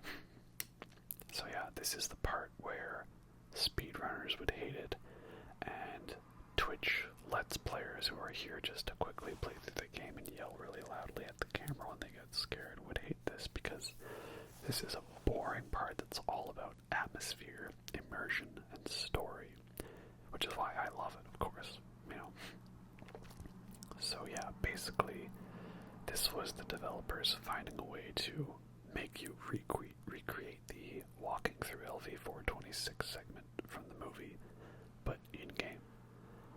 And yeah, it's crazy how well this part works, and like makes me wonder why can't more video game movie adaptations find ways to do something like how brilliant genius this is. Because like everyone remembers that from the movie, them walking across the desolate planet, and then all of a sudden up ahead, the derelict spacecraft. And again, just gonna put down the little note, gorgeous view ahead, right? Ooh, spooky. But yeah, again, it's like a lot of the bits near Automata. Like if you're just playing through to like play through and kill things and not actually immerse yourself in it, then sorry, but you're doing it wrong. Hate to be that guy, but that's just how it is, right? And then you gotta walk up to the big vagina entrances, so dear, I don't need to put a sensor bar over that, do I? And, I will say, some of these hallways are a little bit different from how they were in the film, but I'll give them a pass, because they still look HR Giger-ish enough, right? And you'll see when we get to the actual space jockey that, yeah, it's definitely different than what it was in the film, but I'm sure it was perhaps changed for gameplay purposes, perhaps, right? Just like the same way the layout of the Nostromo, it's probably not exactly how it is, at least in the cargo bay area, again, for gameplay purposes. And, oh my god, that's right. Wow. So it's clearly some kind of advanced human creature, and they used their DNA to make us, and this is a pilot chair, and he was gonna go send a bunch of black goo everywhere to kill us all, right? Or no, we don't. People don't like Prometheus, so that doesn't count, does it? Am I the only one that enjoyed Prometheus and Alien Covenant? Like, that's what I wanted. Those movies were what I thought they were going to be, and yeah, I like them. I like all Blade Runner references in Alien Covenant. Oh, bones are bent outward, like he exploded from the inside. suppose happened to the rest of the crew? Let's get the hell out of here. I mean, the whole thing that, like, it turns out that the engineers, space jockeys, were, like, weaponizing the alien. That's not really a surprise to me. Like, if you watch any interview with Ridley Scott on the subject, even back in, like, 2003, and before that, he was saying, like, oh yeah, I think it was, like, it was some kind of a bomber, this craft, and it was, you know, being used as a bioweapon, right? And everyone wants to use the alien as a bioweapon. That's just kind of how it was, right? So, I don't know, that explanation never really bothered me. And the whole David created the aliens. No, he didn't create the aliens. He was trying to create aliens based on what had already been made, and it was his version of a xenomorph, not the original. And, oh, that's... we should put a censor bar over those, right? I love how the way you shut down the beacon is he, like, strokes this line, like... you get it, he turned it off, because he just, like, did, like, one little stroke and was like, babe, did you finish? And then it was like, nope, I'm so turned off right now. Oh, that's quite a risque joke. But, I mean, look, we're in a giant ship full of penis and vagina imagery. You know, I think I can make one little dirty joke about sex. Yeah, I love how this whole bit also covers up for a plot hole in Aliens, something that was never addressed. And it's not obnoxious, like, it's just simply, why did the colonists in Aliens never detect the distress signal from the derelict like the Nostromo did in Alien? And well, it's simple, because another crew picked up on the signal, found it, and turned off the beacon. And if you follow through on all the oh, that's nice. If you follow through on all the audio logs, you can hear that this crew, they were really desperate for salvage, and desperate to make ends meet. So they went where they shouldn't have, and they were very selfish by turning off the beacon so that nobody else could make a claim to their find, right? And like in the beginning of Aliens as well, like, they find the ship, but Ripley's still alive, so like, well guys, there goes our salvage. I'm like, god damn, we're not making any money from this endeavor. Oh, very nice indeed. Come on, you're like literally walking through an area from the movie, like, oh, so well done. Alright, can I get a cutscene? And a jump scare, of course. People are always like, you know, why do they stick their faces in the egg? And I'm like, well, to be fair, can you think of any kind of creature where it, like, leaps out like fully grown? Oh dear. The only thing I didn't like about that was that wasn't the facehugger sound that we're used to, you know, the right? I don't know, it's odd. Like, what kind of animal do you know lays an egg, and then when it comes out of the egg, it, like, legitimately, like, leaps through the air, like it's, like, all sprung up and stuff?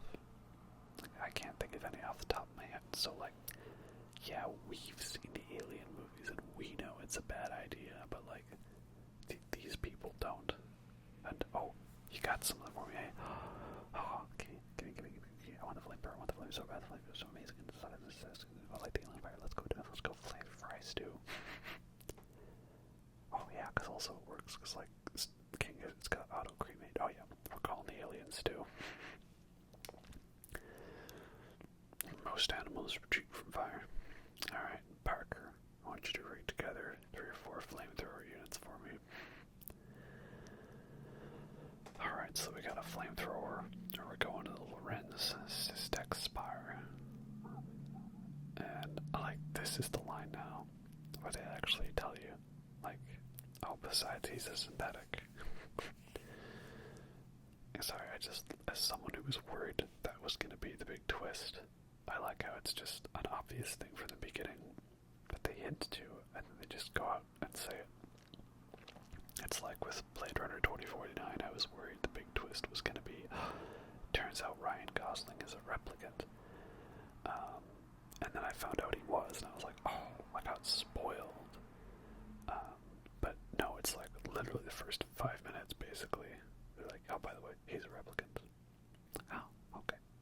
It was nice of the trailers and marketing to not spoil that, but also nice that knowing that did not spoil the movie.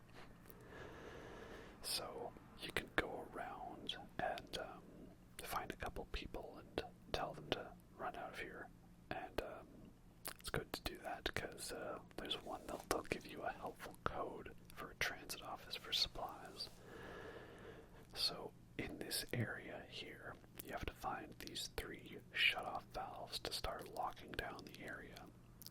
There is an android roaming around here, a working geosynthetic. Sorry for the wrong terminology, you know what I mean. He's a robot. Ash is a goddamn robot.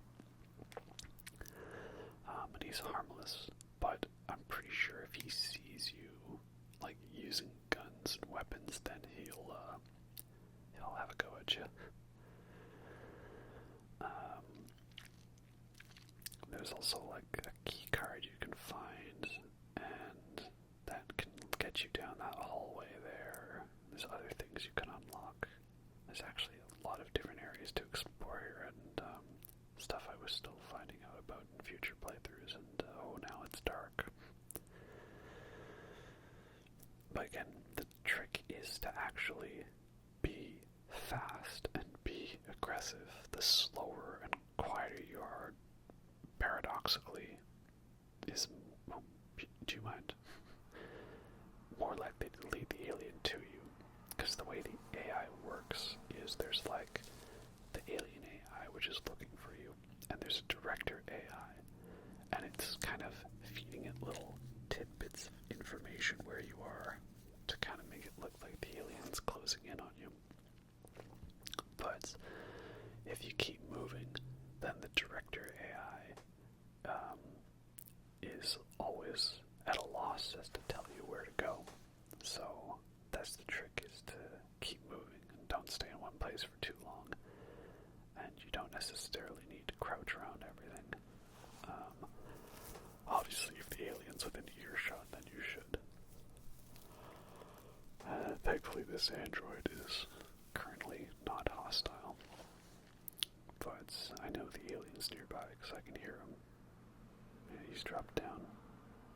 Oh, where is he? I know he's nearby. But yeah, again, I'm not showing you every single nook and cranny of this area, but there is quite a lot to it. Very well-designed environment. And I like how you've gone from like the lobby into like the deepest of like these sort of tech server rooms and stuff. So here, you'd think this would be like a simple little hacking thing for me to do. And somehow I kept messing it up. I'm like, oh dear, this is embarrassing. It's because I'm on video recording it, you know. Alright, there we go. I was like so worried, like, oh dear, you're gonna mess up the hacking on camera, and that's what's gonna get you killed. And also, I will say, sort of little ego boost to myself. I've gone through the whole area without having the alien alerted to me. You can look at my ammo and see there, because you start with 500 fuel, and then you pick up ammo along the way. Don't worry, I'll get spotted eventually, and we'll have some plenty good flamethrower action for you. So, we've hacked Ricardo into the system, but he doesn't have an exit route for it.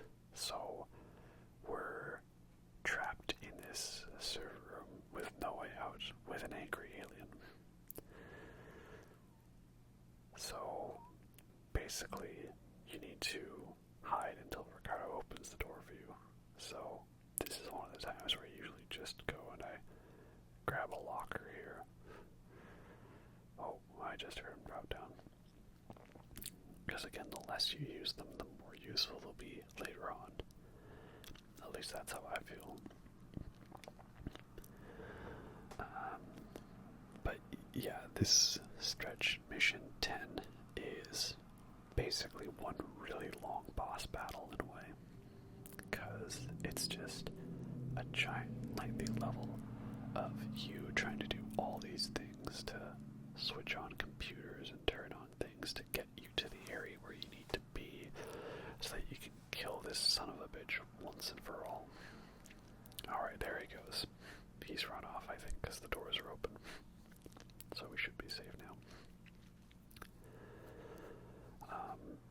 The flamethrower is, of course, your number one tool for getting rid of the alien. But your ammo is very limited. It will go away very fast.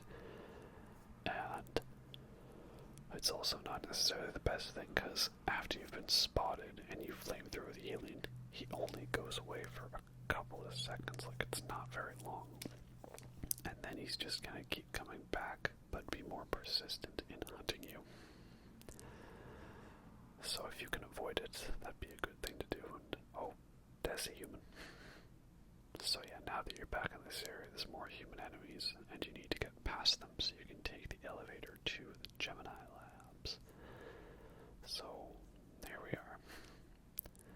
The other thing I think people forget when playing the game is like where to go and what to do. Like, just pull out your motion tracker or look on your map. The map will give you a general area where you need to be, and the motion tracker will point where you need to go. But people ignore that, I think. Yeah, I really like the look of these Gemini Labs. There's like water dripping. Everything's kind of wet, and I think it could be because maybe it's like trying to keep like all this stuff at a cool temperature, perhaps. Up ahead, there's a camera. So obviously, don't get spotted by the camera. And that's why you keep an eye out for the access rewire points, because that's how you disable the camera. And yeah, it makes sense that the way to disable the camera is right underneath it, because otherwise you wouldn't really have to sneak past it, and that'd be no challenge. So now we have an upgrade for the cutting torch, the plasma torch, so we can use that to cut through these panels. And again, I like this. This is definitely more of an Aliens thing with the cutting tools. They didn't really use these that much in Alien, at least like in terms of like a main plot point, right?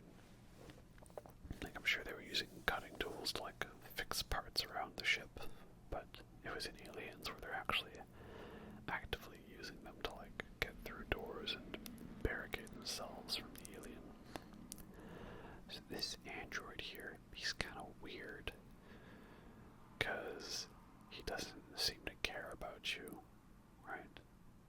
But I think if you go start using his computer, like, he doesn't like you going on there. Like, he maybe had a bunch of tabs open that he didn't want anyone to see, if you know what I mean. So if you go over here and you do a service request, then he'll come by here and go do something over there. And while he's gone, this is your time to get on the computer here and start powering up the labs. I don't know exactly what it is, but yeah, I'm just going to say that he had some tabs open that he didn't want you seeing, and he got very embarrassed. And of course, during this whole time, Stu is hunting you. That's the other thing to keep an eye out for, is the doors where you can unlock them with the levers, because like, there's so many times where you'll have to go one way because a door is locked, and coming back, then you're able to open a door from another end, because now you can get that. So always keep an eye out for ways to lengthen your travel time. So this is where I realized, oh, I think I'm about to be spotted, because he's coming around the corner, and oh, there he is. Hi, Stu. Look, yeah, I get it. You want to stick your tongue out and play guitar. That's very great. But like, I bought all your albums. I'm just waiting for you to release that album with that Gaia song now. I just want more doom metal. This is a nice thing with the flamethrowers. You can actually bluff him. Like if you hold out the flamethrower, he actually kind of like turns away from it a bit. Yeah, there we go. Flamethrower action. So you see in those two quick bursts, I already used like nearly 60 fuel, right? And if you're keeping track, like watch and see how long it takes for him to run away and come back. Like, now he's already dropped down, so what did that buy me? Like, what, 20 seconds perhaps? He's just standing there, menacingly. So I thought, alright, I'm going to lure that sucker away with a flare. And that flare hit an invisible wall. And now he's right where I'm supposed to be. Well, gosh darn it. That's my other advice, is when you're going to throw things, like, throw them much higher over the walls than it seems, because there's a lot of invisible walls when it comes to that. So I was like, you know what? You've already spotted me. I ain't got time to deal with this, so you can just bugger off now. That android on the ground, he will grab you if you're not looking at it when you go past. So, I don't know exactly how it is, but basically, like, if you try to... Oh, he's back again. If you try to start up the distribution conduits, it doesn't work, so you have to do the other utility thing there, which is summon this android. And he gets on the computer all typing away, like beep boop boop beep boop beep. And then that allows you to activate the switches on the other side. And again, is a lot of this some trial and error? Yes. And are you probably gonna die a bit? Yes.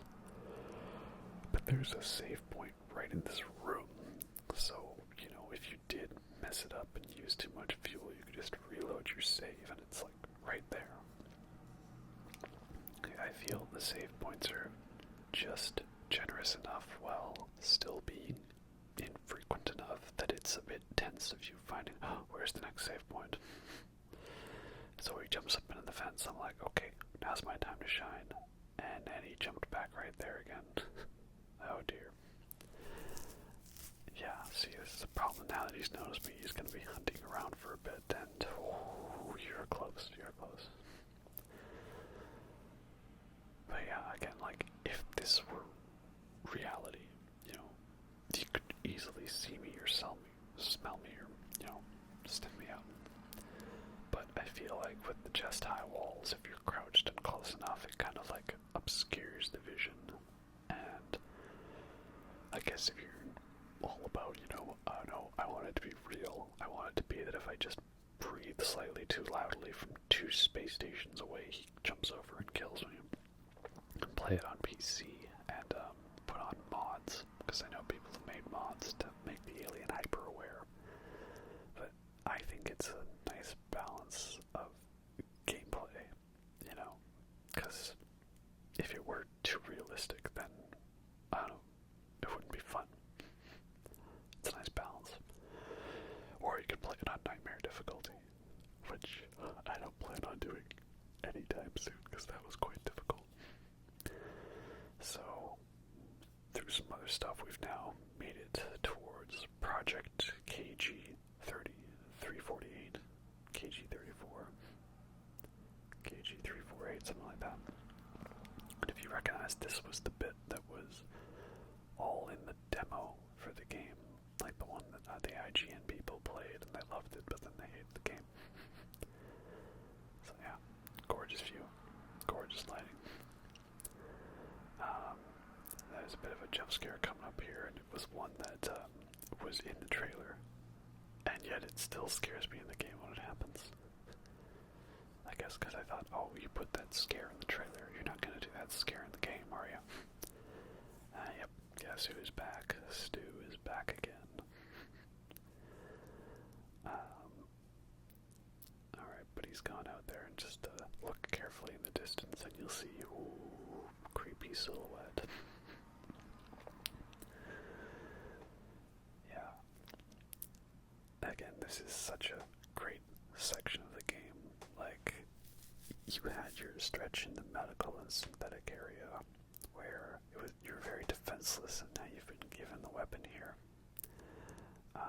But now it's just such a great hunt.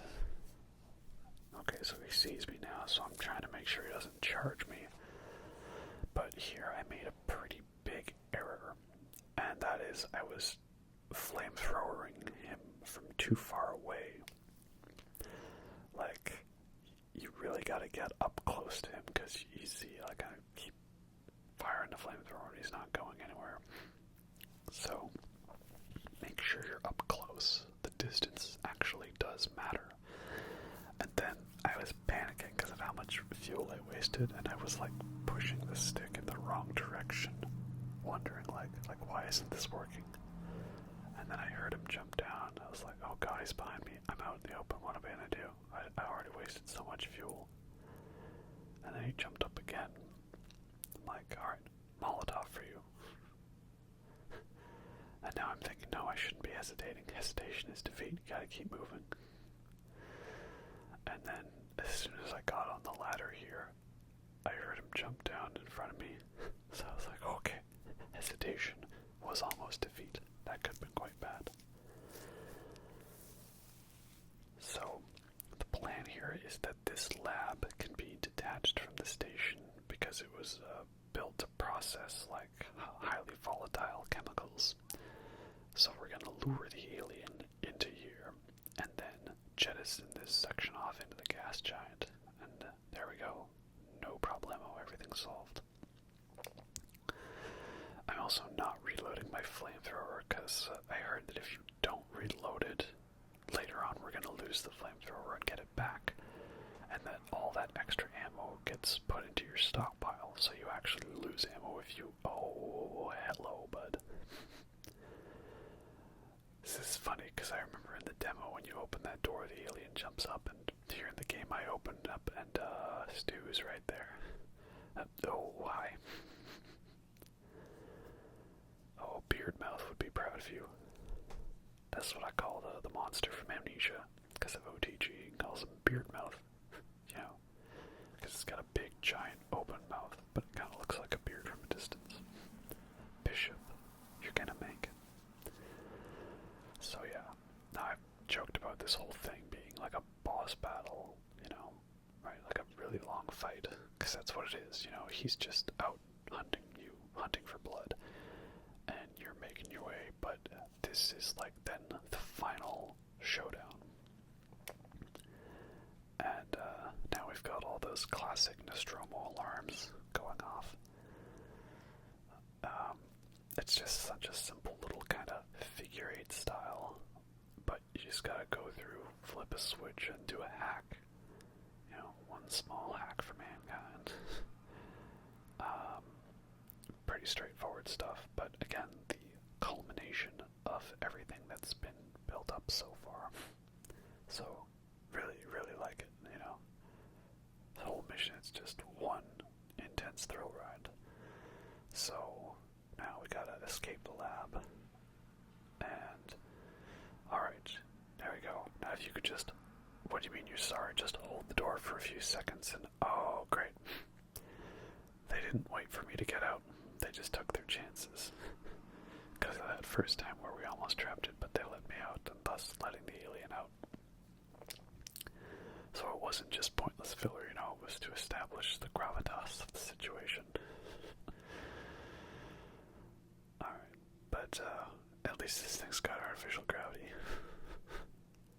They never really talk about artificial gravity in Alien, like, it's not to do with centrifuges or anything.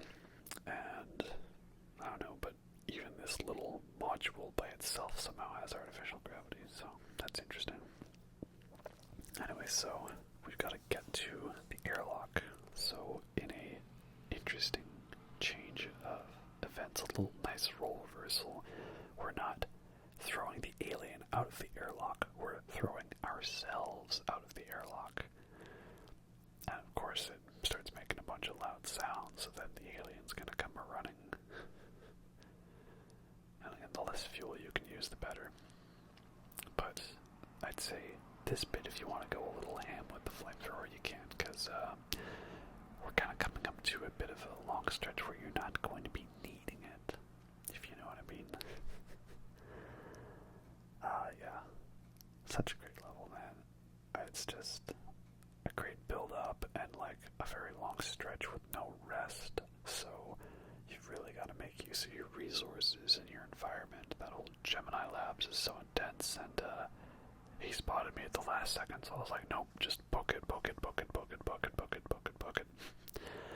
Did I do it? I got him. But of course, we're about to get sucked out into space, so let's quickly get the suit on. Thankfully, these suits, they can be put on quite fast, apparently. Alright. Throw it out the airlock. Yeet. Oh, is it going? Bye, Stu. I finally named you only for us to kill you. We did it, guys. I beat the game. And now I'm floating around like it's that Gravity movie starring Sandra Bullock, which I actually really like, but I think everyone likes to hate on it because it got popular and won a lot of awards. I like Gravity, it's a great movie. So, yeah, I did it, guys. I beat the game. Is that it? Well, here's how it is. I'd say that if all you wanted was just a quick little alien fight simulator, and you weren't in this for, like, the big immersive experience and all that stuff, that basically just stop playing now. Just be like, alright, so we shot it in space, and we came back and everything was peachy keen, and man, it was a little sad about the flight recorder, but that's it. Happy ending. But as you can see by looking at the video length, we're barely halfway through this mess right now, because it's just going all out crazy from here on out now. So, a lot of people really hate the second half of this game because of so much stuff that goes on, and I, controversial opinion, completely disagree. I love the second half of the game.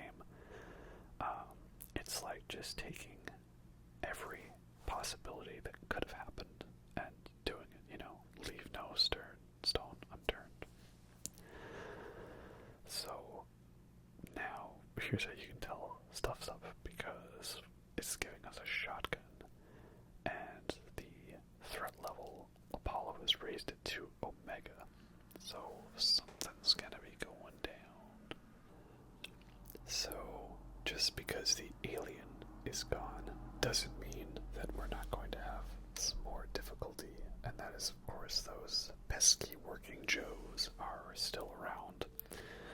So I think it's funny, like, you go through this door and then they're just all of a sudden there. So I was gonna see if I could hide, but where's the Metal Gear Solid sound effect? Bleep. Dun dun dun dun dun dun dun dun dun dun dun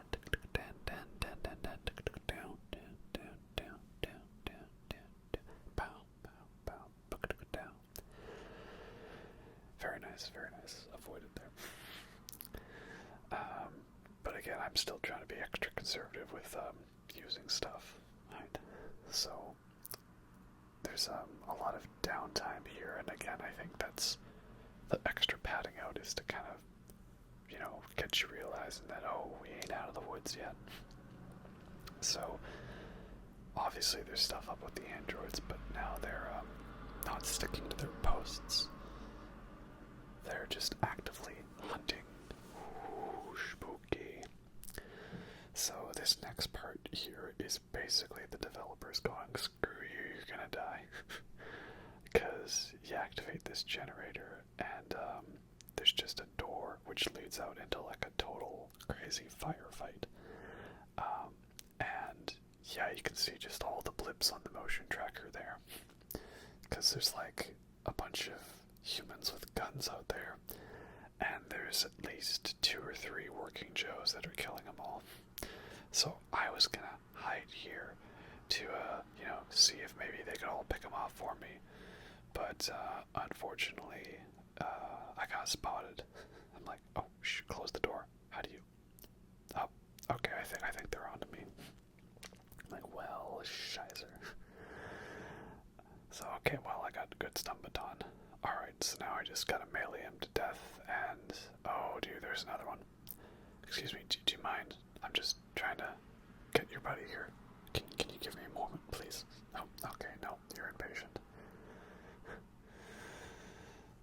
Wait your turn. So, again, this is why you save all of your ammo and all of your stun baton charges unless absolutely necessary. It's for this stretch of the game that's really annoying.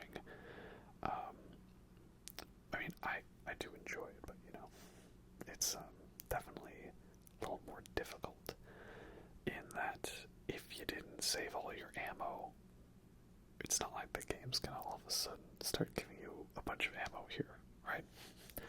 They were expecting you to be a hoarder with it. And this is where Waits gets caught by the androids. And he gets just choked to death. I kind of thought, oh, is he gonna get the magazine death from Alien? But no, that's another character. So once we manage to do a bunch of running around, we get back, and only Ricardo survived. Everyone else is gone. But at least they were kind enough to leave me some goodies. And oh dear, poor Waits. Poor William Hope. He couldn't make it through Aliens. He couldn't make it through the Alien game. Now we need him to voice one more character in another Alien thing so we can get the trifecta of being killed in 3 different Alien experiences. So now the next setup is Ricardo's going to be our eyes in the sky, the radio guy. And we're going to be going down into the Apollo core to see what's up with the working Joes. Why is this the way it is? Alright, Ricardo, you're my boy, you got this. So, here we are. I was all waiting for a tram to arrive, and, oh well, would you look at that, there's a bunch of androids after me. So I thought, alright, we're just gonna do some, ring around the rosy, you know, pro league strats. I'm trying to think what game this is making me think of where you don't kill the enemies, just run around them. Just some Resident Evil stuff, I guess, you know. I mean, I'm pretty sure by the end of this game I still ended up with, like, maxed out ammo and, had all my resources all nice and good, so it's not like I needed to be a pacifist with this. Nope. But I just, you know, you never know if you're gonna absolutely need it. So, along the way down, you can actually stop over and weld open this door now that you've got the plasma torch. And through here, I'm going to show you another Nostromo log. I'm not going to show all of them because those require some backtracking that I didn't bother doing. But I like this log. Get one from Parker, from Yafikoto himself, R.I.P. And this is the thing about Alien that, I mean, I watched it when I was a young age, and so the thing I appreciate more and more is Parker and Brett being fed up that they don't get the credit they deserve, and that they're telling all the people higher up, this is what you need to do, and you're not doing it, we're overworked and underpaid. I never really got that when I was younger, but now I just like, oh, I vibe with that a lot more. And, oh, hey, well, there's the magazine guy. So we killed him by stuffing a magazine down his mouth and choking him, I guess. Yeah, that's some lovely imagery. Anyway, so now we're gonna go do some climbing through vents and stuff. And eventually we're gonna arrive at the place where it looks like androids go to die. And yeah, this is definitely one of the spookiest parts in the game.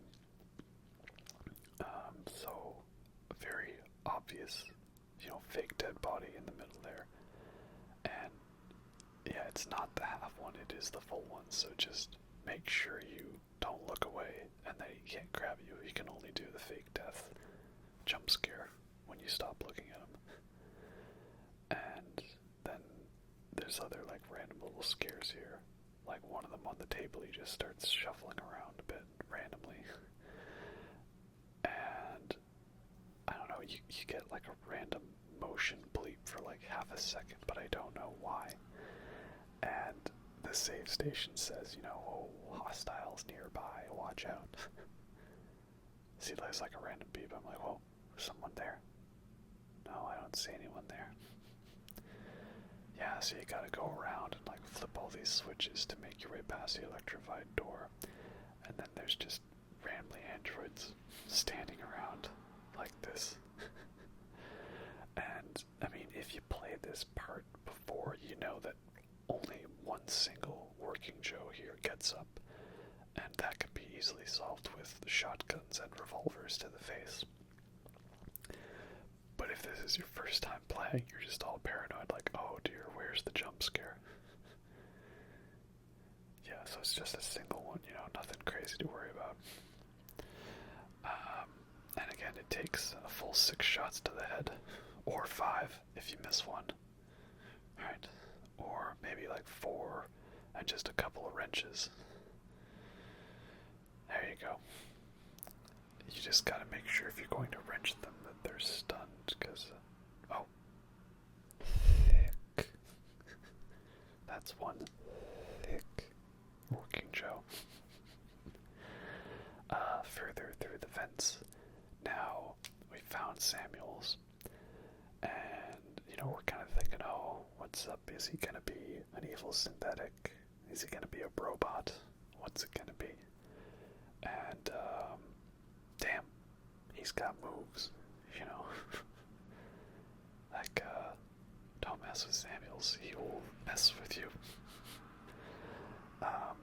Though I did think it was odd why, like, Ripley doesn't say anything here, or, like, Samuels doesn't notice us. Like, it's pretty easy to see into these vents from there. So in here now, we have the synthetic showroom, and, oh, no, that's gonna be a hard nope from me, dog. So you lift the lockdown here by pressing one single button. If only it were that easy in real life. And, of course, these guys are gonna come to life. So, best thing to do is just sprint through the door, because it, locks automatically behind you. And then all those guys, they're trying to, like, bust through the door to get to you. And don't forget this access rewire panel here, because this lets you activate the gas divert. And then, there you go. Now they're on frickin' fire. So basically, I don't think there's a time limit here. I think just, like, you run through and then it basically, buffs you all up with a bunch of stuff. So the game's basically saying, alright, you're gonna have to go fight all these guys. And, like, damn, it is pretty generous what it gives you. Like, 2 Molotovs, 3 EMPs, revolver ammo or shotgun ammo, like, oh, and medkits. I really feel like even if you came here with nothing, you could get by with just what the game gives you.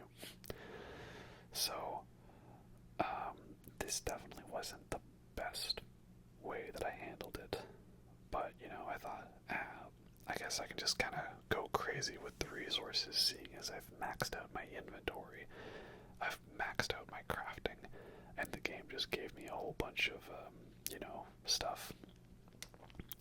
So, what I did was just tried to, like, EMP most of them when they ran into the fire, so they'd just take damage over time. I don't know exactly if that's how it works, but, seems like that's how it's at, right?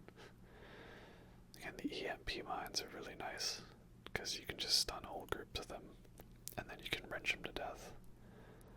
And that guy there, I don't know how much I damaged him, but he did only take, like, a couple wrenches there instead of, like, having to smack around a lot. You could use your flamethrower if you want, because it's not like you're saving ammo for it, but it's not as effective. And obviously the shotgun's a better choice here, but I'm just trying to get some mileage out of my pistol ammo. Unfortunately, I made the mistake of not going around the way I wanted, so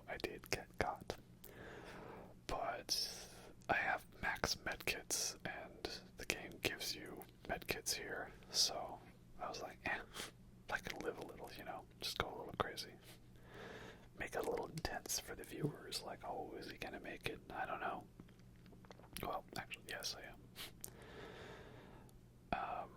Really, with the shotgun, all you need is one shot and one wrench, and that's it. Just, make sure to actually hit it. Going forward now, this is like a little sneaking section. So there's like 3 rooms with a whole bunch of working Joes on like operation tables, and there's cameras. And I found that if you wander through, even if you don't get spotted by the cameras, like the working Joes do wake up. So I found the best thing is there's a very convenient little floor vent system that runs right through all 3 of the rooms. It is obviously the slower method, but it's definitely safer, because then you don't have to deal with waking up any of the working Joes, right? And so here we are, we found Samuels, and he's trying to like interact with the core, so he's going to have to do something rather drastic, and I guess that's involving some kind of direct interface thing. I don't know, it's a dangerous thing. Wish me luck. Okay, well, I guess we're doing this then. This is definitely just kind of like a story set piece moment. There's not really too much to it in terms of challenge, at least I find that way. But it's definitely a cool section. Basically, you have to help Samuels by diverting power from the different little junctions. I don't know exactly how this works in terms of the game, but hey, it's a cool bit. There's a simple trick to figuring it out, though. And that is that it's just a big circle when it comes to the order that you're supposed to disconnect the systems. Like, you just start at one corner, and then everyone is gonna be like the next one over. So it's, I don't know, I've never seen what happens if you do them in the wrong order. But I thought, like, okay, for the video, I'll like show you how it looks, right? Go through the process. So I'm like, okay, red cable. Also, I guess it's because it's an extra challenge bit, but the game actually makes it so you can't use your flashlight here. There's no real reason for it, you just can't do it. So next one, okay, next one over, blue cable, alright, here we go. This next part coming up, I feel like it's like that scene out of The Abyss. You gotta get you cut the yellow wire with the green stripe, not the white wire with the black stripe. And then he's got like a flare, and it makes it so it's like all the same light. And now I love this here. It's like you can't tell the colors. Oh man, what a screw you, right? But yeah, again, if you know that it's all a big circle, not a challenge, I don't think it's meant to be. It's just a fun little moment, right? And again, I enjoy all this. Like, you gotta have a big giant fight with all the working Joes and like go all shotgun crazy. It's like just enough of some action beats while not going full on aliens, like, pulse rifle and power loaders and stuff. Like, that's all cool, but like, they didn't overdo it. I at least think it was a nice balance,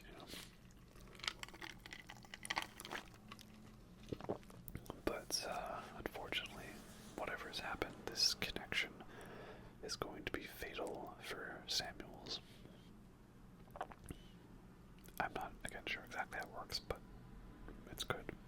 Samuels is a cool character, he was a pro. Aww. So now we can get through the transit to Apollo, and Apollo will at least talk to us. Aww. I wanted Amanda Ripley to have closure. And that's it. Oh, You'll be missed. R.I.P., bro. He was a robot. Now, we're going to the Apollo core. Let's go. I mean, now it's just like a big descent into like the heart of the station and like the deep engineering bits and all that stuff. Just one big crazy descent. So I dig it. I think it's really good.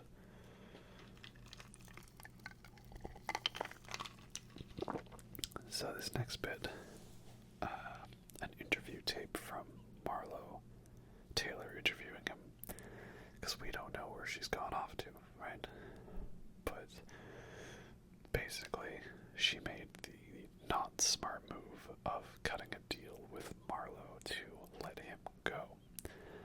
And of course, you know, he's gonna use this as an opportunity to try to escape back to his ship, the Anisadora.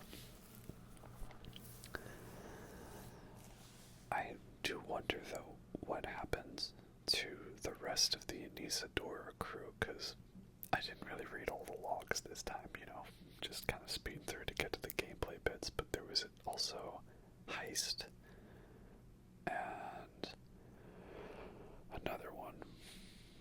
And I know Heist, he was in one of the holding cells. I'm wondering if they just got killed by an adult xenomorph or not. I'm not sure. Alright, so we're going through transit to Apollo core, and oh, no weapons, huh? What if I just don't walk through the detected? Oh, it says firearms detected, and it's not going to open the door for me. Would it have made any difference if I... Nope, it wouldn't have. So yeah, here's the big screw you thing, is the game is now taking away all of your guns. So no revolver, no shotgun, and no flamethrower. But Apollo thanks you for your cooperation. I'll bet. No, my babies, please don't take them away from me. Now, my power, now. But I still got the wrench. And also the game doesn't seem to care that I've got, you know, improvised explosions, and Molotovs, and EMPs, so let's just, not question that. Yeah. Just gotta look at this table here. Another thing, again, I feel like the game doesn't hold your hand too much when figuring out where to go, so again, very anti-Twitch Let's Player. Love the little hand gesture there, you know? Just seems like it should work, this little hand thing. I like it. So, once we squeeze through a live conduit that we've powered down, we can't get through the main core.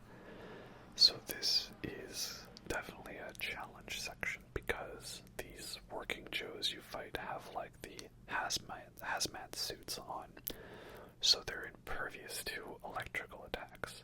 So you can't use your stun baton, you can't use your EMPs, you don't have your guns, your flamethrower.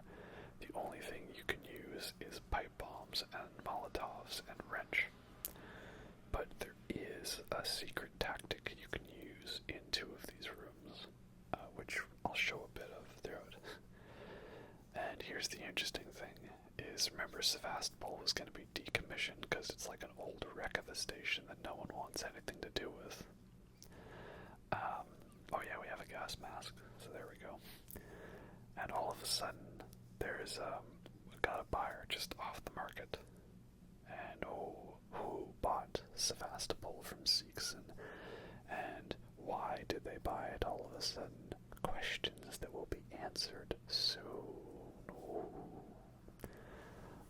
Also, again, please don't forget to use the access rewire points, because you can use a thing here and get rid of the gas, right? Honestly, the gas mask is really only used for this one part, story-wise. It's also used for the backtracking in the game. Because when you get to mission 16, you have everything you need to open a bunch of doors that you couldn't get through before. And that will get you all of the events and the Nostromo logs.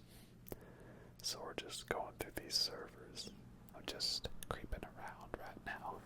You can't see me even when I'm right in front of you.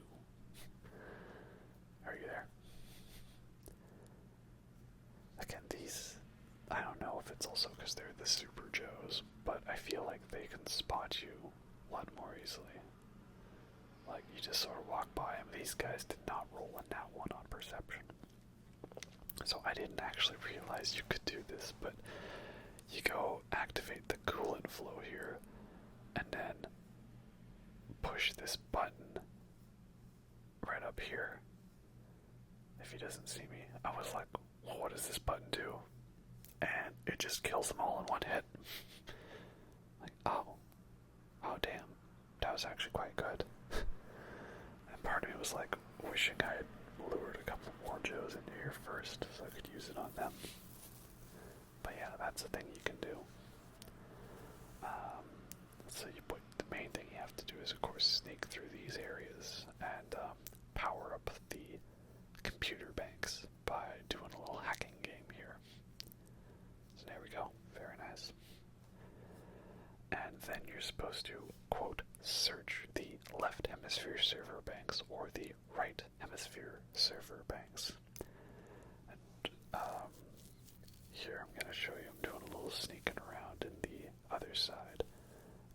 This side has like a bunch of water on the floor, and I guess it's like coolant or something, you know. Or as Ridley Scott would say, why is the water on the floor?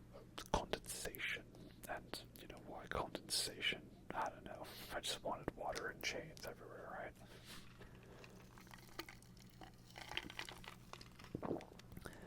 So, again, another little difficult to figure out area, but what you're supposed to do is just go around and you click use on the little computer screens here, and I guess after you click on enough of them, or a special one, the RNG gods will smile upon you for your devotion to them.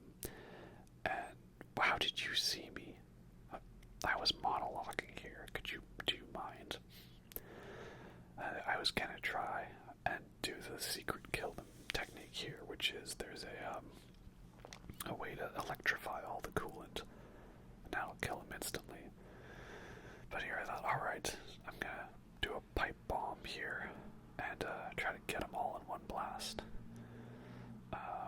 Because again, I have tons of spare resources. Oh, what? No damaging seeks them properly. Well, then they can bill me. So now you push use on those things and it lets you go in through a ventilation shaft to get into the center here. But as you can see, it's really difficult to hack the Apollo core. Like, you have to be absolutely precise.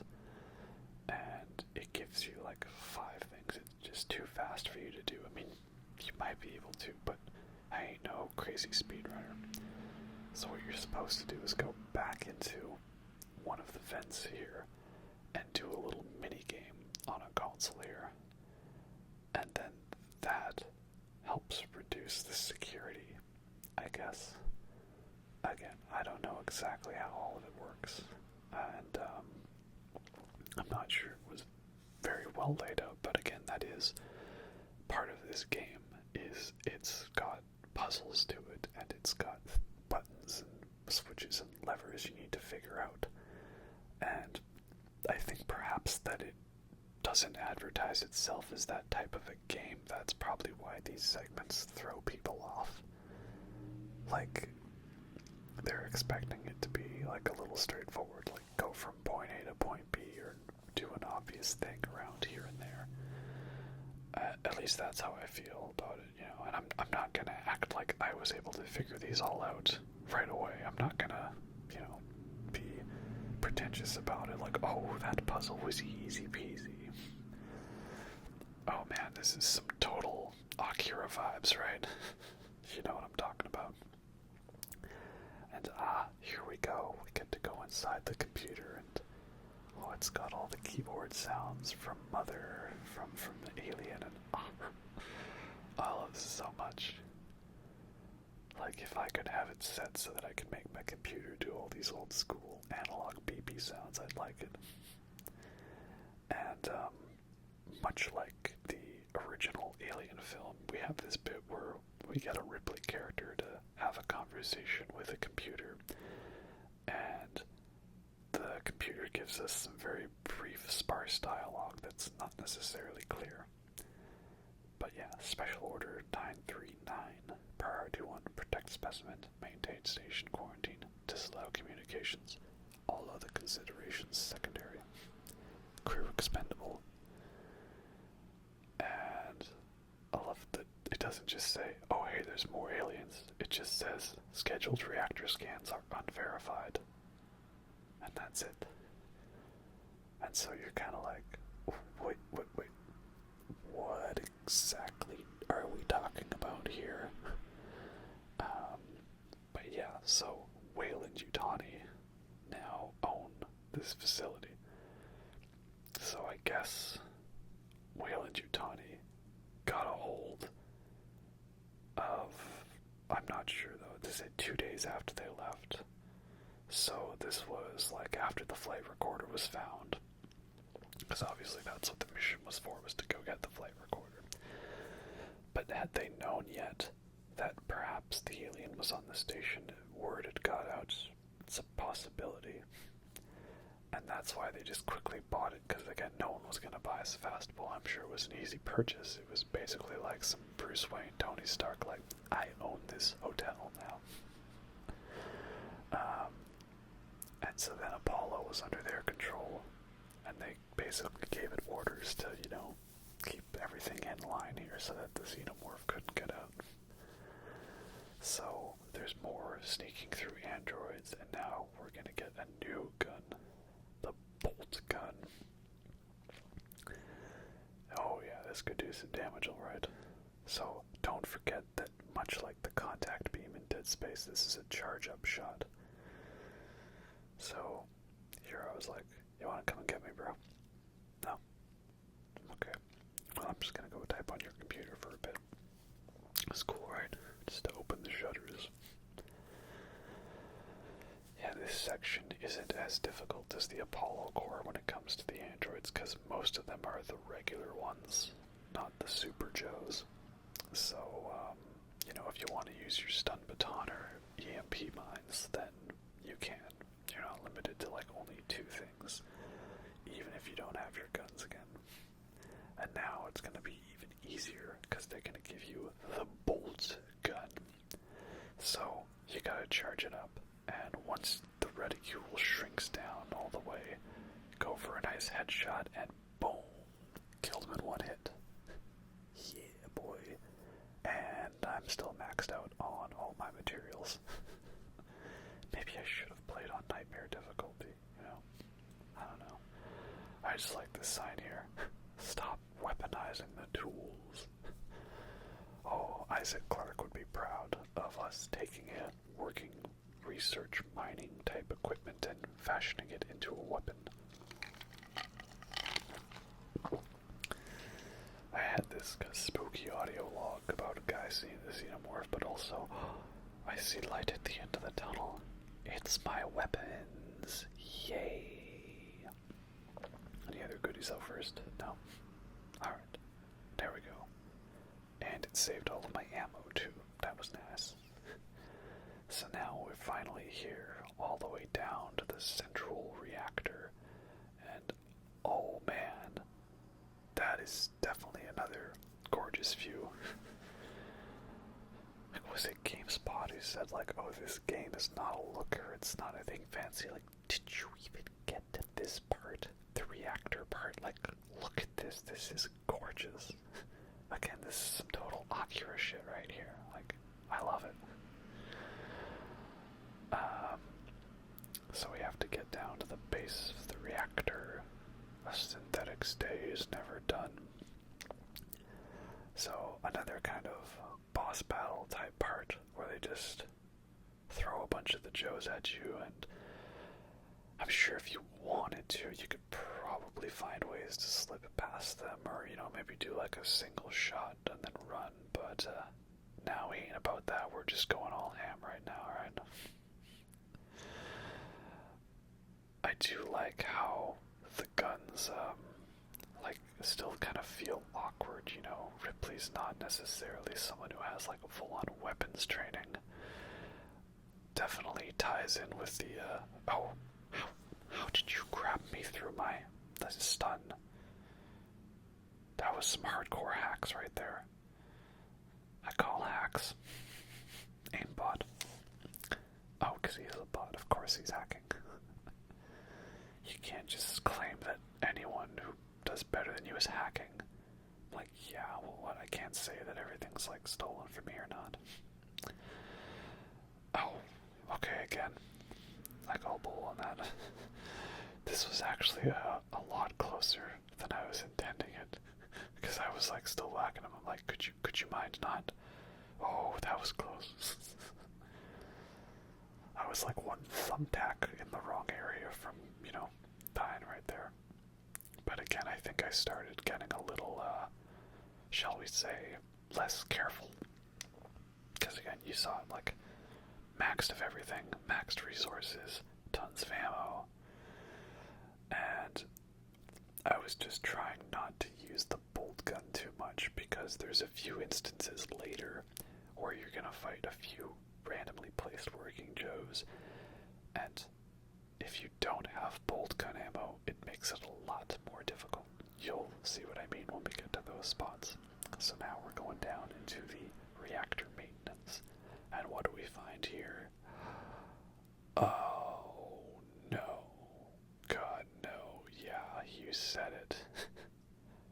My flamethrower, yay. And flashlight batteries, yay. More batteries in this station than there is in the entirety of Fury 161. Yep, eggs, nests, cocooned people, and secreted resin, chest bursters. Everybody makes fun of that farmland. I'm like, she's just saying that there's people being held here used for breeding, you know, to make more. Like, yeah.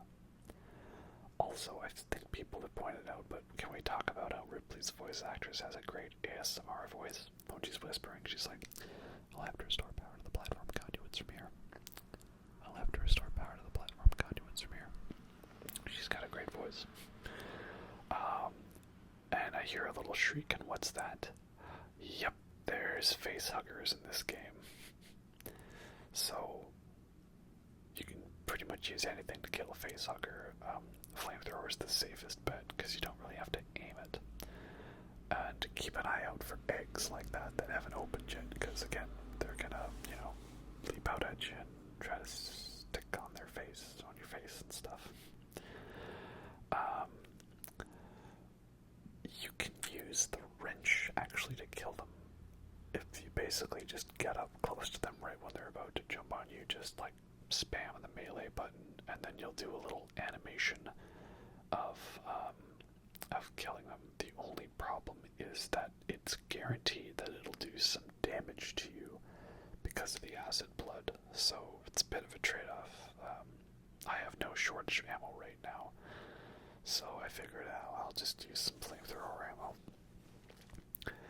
So this, of course, is showing you how to overload the beta core. You know, 3 things you gotta do. You gotta type on the keyboard, release the locking mechanism, and pull it down.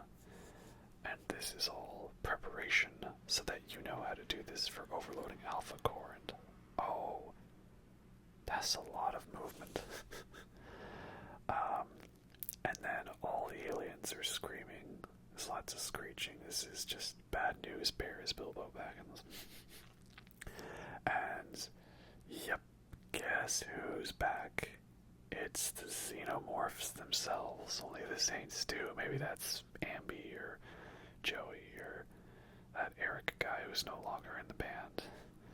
And I gotta say, I love how there's no, like, big cutscene reintroduction to the xenomorph. You know, it's not like they needed a big jump scare thing like, oh my god, it's back. It's just like, yeah, of course he's here. Okay, you know what to do. Go on, deal with it. And I hear another face hugger. much if you use anything to kill a facehugger, it's gonna be like a guarantee that one of the xenomorphs will drop down here because there's tons of them, right? And yep, I heard him behind me, and he's pissed. I was like, does he see me? Maybe I can just hide. Oh no, he's charging me. Alright. And he nearly leapt at me. That was bad. I feel like if you do a decent amount of flame before each... Oh, there's another one. Oh. And, oh, there's another one. Yeah, so you can encounter multiple xenomorphs at the same time in this area. It's not very common, but it can happen. Though, I feel like their senses are kind of toned down. Like, they'll jump around a bit here and there, you know. Alright, don't jump down and kill me. Don't jump down and kill me. Okay, no, they just left back up. Okay, we're good. So, okay, keyboard first, right? And, oh, no power. Well, that's unfortunate, so now we gotta go on a hunt, crawling through some little passageways to, get to the generator. Oh, thanks for all the goodies. Make sure reloaded. Yeah, so definitely, like, not using all your flamethrower ammo, just saving all of it is very important, because I feel like, at least in this run, after you, kill the first xenomorph, the whole stretch until getting back here, the game doesn't ever give you flamethrower ammo. So if you're randomly using it, it's just a waste. You want to be able to have that extra 500 coming into here, and the last stretch of the game, you want all the flamethrower ammo you need. You'll see what I mean. And oh, that's creepy a little bit, just seeing it walk past you there. A side note, also, you saw how the motion tracker looked. I love that we actually get to, like, physically be in the situation of seeing how the motion tracker is useless in an alien hive. Because they always kind of do that, right? Like, in Aliens, this whole thing, like, oh, there's just the motion tracker, there's movement all over the place, right? Getting readings in front and behind. And now you actually get to play a game and be in the moment of what that's like how that would mess you up. So, I think it's pretty cool, I like it. Alright, just gotta flip some switches and I'll be on my way. But first, a quick save. Yeah, got out of here. No kidding. There's an achievement for getting through this area without dying. Understandable that they'd make it a trophy to do that without dying at least once. Especially when there's more facehuggers. Get out of here, you. Yeah, obviously, if those get close to you, it leaps on you and it's an insta-death. Makes sense, right? Alright. And, oh, there's another one. So, I guess the big question is, where's the queen alien? Alright, where's the queen? I kind of thought originally the fact that we never saw a queen, and the fact that this is so heavily a game based off of the first Alien movie. Oh, there's another one. I thought that perhaps they were going with the director's cut version of the alien, where, the alien, like, takes a victim and, like, it slowly turns that person into an egg. Oh, hey, you get back. You are one beautiful creature, but I'm gonna need you to... No, you want some more? You want more, apparently. Can I just grab my ammo in peace? Wow. He's not giving... Okay, I need you to leave. Thank you, please. And there's a great little bit here. And obviously you can't hear it, but basically it's like you push the elevator button and the music fades away and everything goes silent. And like in that half second before the screen goes black, your motion tracker just goes absolutely crazy. Such a great little detail. I love it. Anyway, so here's what's gonna happen. There's use emergency overload circuits that feed excess power into the local capacitor banks on each tower, and if I decouple them and discharge the system, the purge will be external because the nest is right in harm's way. Wait, what did I just say? Star Trek, techno, babble, mumbo, jumbo. We're gonna initiate a reactor purge, right? You know, Morty, come on, Morty, you just gotta purge, right? Come on, Morty, just purge, right? It's good for you, man. Just purge. Gee, Rick, I don't know if that's a good idea. So this is another bit where again I feel like the game's wanting you to fight the androids, because there's like all these boxes with ammo on top of them, right? And it's built up enough, and like, yeah, sure, I guess you can do that. I don't know, I feel like in all of these action segments that I've never really had trouble with, oh, where did you all come from? Y'all weren't there a few seconds ago. Yeah, even on Nightmare mode, I never really had trouble with running out of stuff during these action bits. I feel like the game does a good job giving you enough stuff with what you've dealt with. It's only in the last couple chapters of the game where it's intentionally not giving you much to really make you desperate. Because there is one bit I always get to where I get low on stuff. In fact, I think this was probably my best playthrough when it came to resource consumption. Because I got to the end segment of difficulty, which you'll see when we get there, and I was actually pretty well off for resources, so that's good. Here I just wanted to see, well, how many revolver bullets to the face does it take to kill a working Joe that's upgraded? And I think it takes about 8 or something, maybe more. There we go, very nice. So now that we've flipped all the switches, done all the games, the reactor purge is going off. It's like a hurricane in here. And once we get in here, we got that classic Nostromo alarm sound that I love so much. Such a great alarm sound. And here we are, main control bit for the reactor. So we gotta initiate the purge. Oh, it's the purge screen. Is it gonna be the purge screen? It's the purge screen. Yay! So, for those of you who don't know, that's the purge screen. It's in the Narcissus, the escape vessel of the Nostromo, and they reused it in Blade Runner for some reason. But that's why I didn't like Prometheus, Blade Runner 2049, and Alien Covenant as much. There was no purge screen in there. That was a missed opportunity, I think. Alright, so we did the purge, so that's it, right? And wait, what's that? Why did my motion tracker just go off? Oh, nope. That is even a harder nope for me. Like, I already had some nope dog moments. That takes the cake. And now the computer's like multiple unidentified life forms identified throughout all this fast pull. And now the power's going crazy because we just did a reactor purge. So, yeah, all of that for it to not work. Well, god dang it. And now they're everywhere. Though, this is actually useful. Like, I don't know, this is where we kind of get to what some people talk about as like a Return of the King style ending, where there's just like 15 different endings to this game, and this is the game that never ends. And I'm like, I don't know, that never really felt like a big end for me, right? Like, I kind of thought like, maybe it might work, but I didn't think like, oh, this is the end of the game, this is it.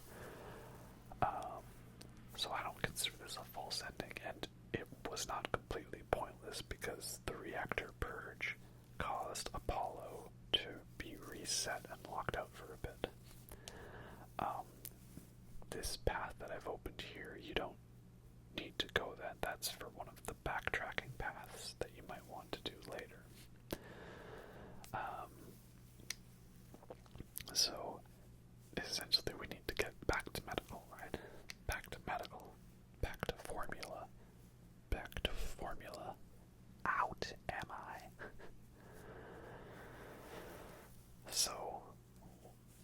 what's happened is Marlowe managed to, during the downed communications bit, when Apollo was locked out of locking out communications, reactor purge, stuff, whatever. Anyway, basically, Marlowe has gone to the Anisadora, probably with Taylor, so now we need to use this as an opportunity to get to the Anisadora, because perhaps this could be a way to escape. Here is another Nostromo log.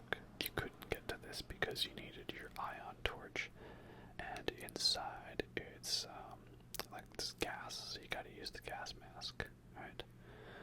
But here we go, another Nostromo log, this one from Dallas. I like this, Parker's coming up with sign-off sheets, but I know Ripley wants to chew his ear out about the secondary load unit.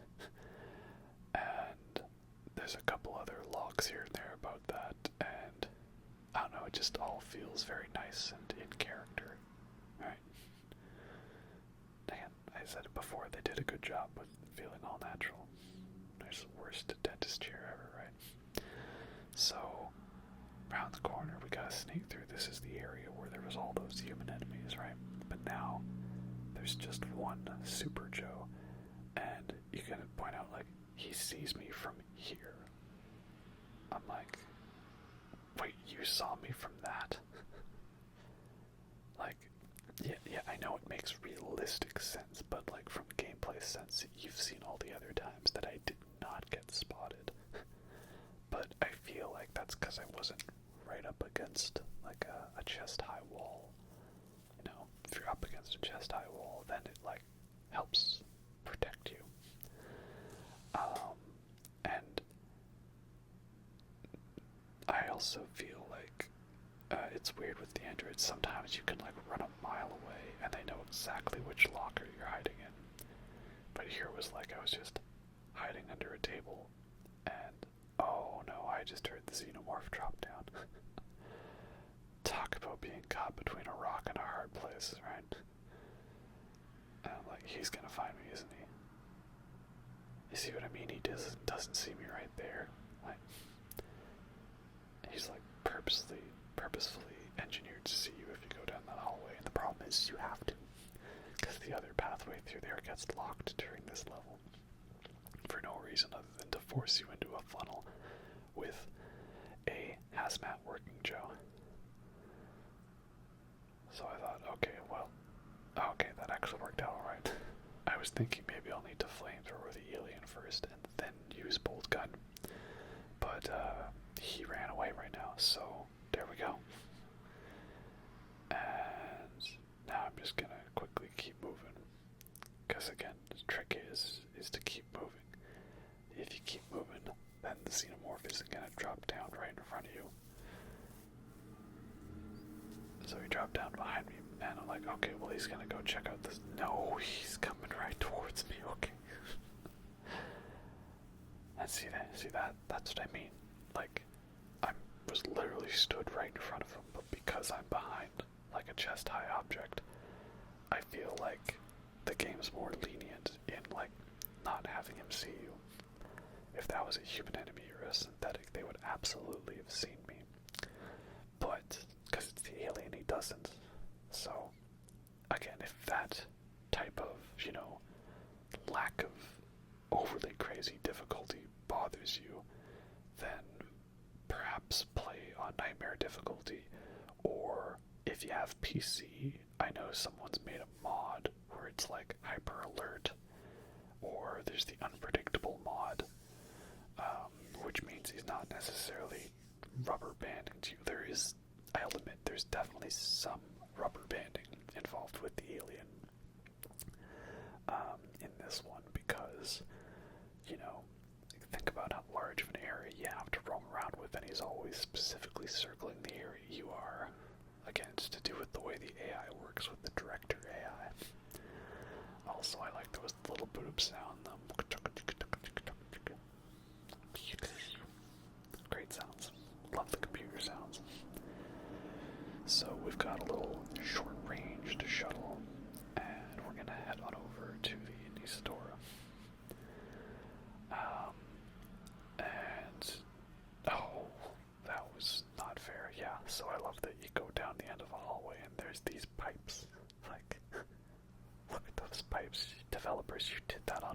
purpose, didn't you? That was just to mess with me.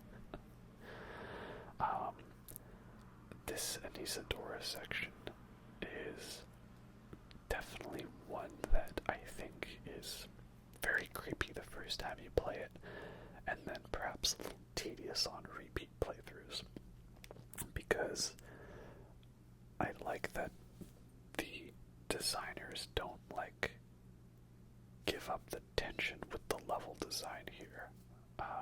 What I mean by that is, I'll just spoil it for you. There's one face hugger that's gonna come out here to try to catch you. Probably one that they had brought back with them from the derelict.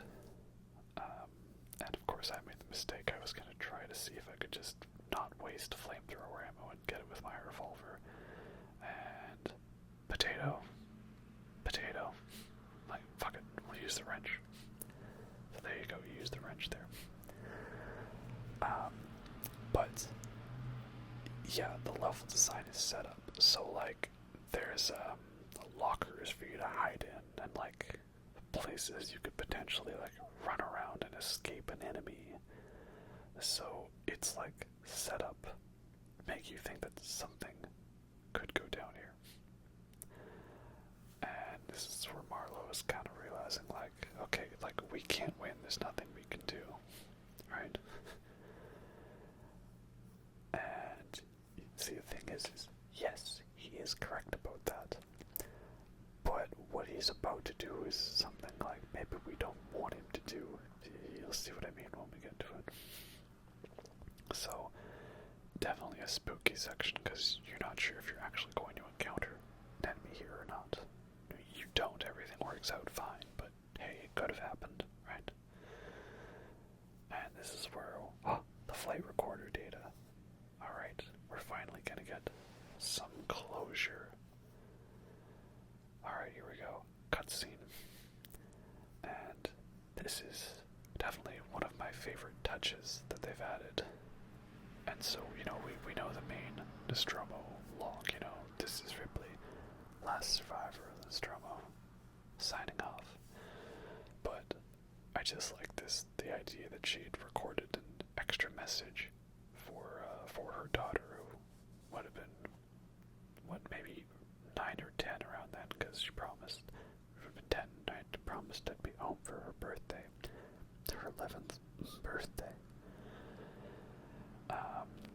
So it's nice that they don't replay the main Nostromo log we already know. They give us this other one that they've recorded, and of course it's Sigourney Weaver. We had to destroy the Nostromo because we couldn't risk bringing it back with us. Oh, such a nice message, right? And I also like that it goes full-on cutscene. This is actually a good time to take control away from the player so that you can focus on every little bit, right? And you're not invested in the gameplay, you're just focusing on the story and the message. And so there we go. Now we know what's happened and what's going on. I mean, we already knew, but Amanda didn't. And so now this is Marlowe's plan coming up, because he's gonna come waltzing in with Taylor. Yep, there he is. And so his idea is okay, so we've got to destroy the xenomorph, every trace of it. Can't let the company get it. I'm okay, alright, good idea. And he's and we're gonna blow up the ship. Okay, good idea. We're gonna destroy the station. Okay, good idea. Can we maybe get onto this escape pod first? Can we not pull a Ripley for this one, And, oh, no. I also love, you see that little detail there, he's, doing the whole thing with, the tubes rising up from, the auto-destruct, the Nostromo. But if that wasn't enough, auto-destruct Nostromo fanfare for you, then, don't worry, we'll get to that part later. So, yeah, people alive. No, they're just a bunch of looters and stuff. I don't really care about them. And Nice shot. So, can we stop it? Well, unfortunately, yeah, no.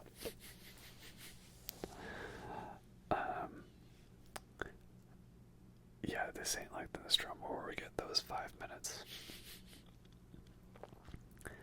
And again, I never felt like this was the real ending either. Like, I don't know. Maybe it's because I kind of already knew the general setup for how the story goes in this game before I played it. Because, like, this game came out, but then I was in a different place where I didn't have access to my console, so I actually couldn't play it for like several months after it came out. It was a very frustrating time for me, trying to limit myself from not watching too much footage of the game. But like going through it, I was like, oh no, this doesn't feel like the ending. Like there's a couple of fake outs, but I like them. I like them. And you think about it, if like the game ended in certain bits or did certain things, I feel like it would have just been like unresolved plot points. Like, you know, we establish, oh, the Anisador is out there and Marlowe's gonna call it back, and it's all set up to basically have the ship explode and take out an orbital stabilizer, so really adds the whole tension. And did it? Primary system collapse. That's bad, right? That doesn't sound like a good thing, does it now? So, yep, nope. That was all for naught. It's gonna explode. Hey, Taylor, do you want to maybe get out of there? I think you could find a way around this. I mean, sure, you're an NPC on the other side of glass. Oh. Objective, escape. Yeah, it's weird. It's spelled just like the word escape. So, lots of running now. And, I mean, come on, how could you not like this, right? It's just like big explosions going off and we're just running back through. Like, you think about it, you don't really get much of a running from an explosion to go off at the very end of this game. Not exactly in the same way. And if you play the Nostromo DLC, like, even when you do set the Nostromo for self-destruct, you're gameplay-wise not gonna be sprinting out of your mind, because that's just gonna be cue for the alien to come and get you, right? So, having it here, kind of towards, like, the end of the third quarter or so of the game, I think was a nice touch. You gotta do your big running from explosion bit. That's essential for an alien movie. And just a real cutscene of us getting away from the explosion. But essentially what's happened is the explosion has taken out an orbital stabilizer, so we're gonna fall out of the sky. Which I think is kind of a nice touch. It's not, oh, the ship's going to explode. Like, sorry, the space station's gonna explode.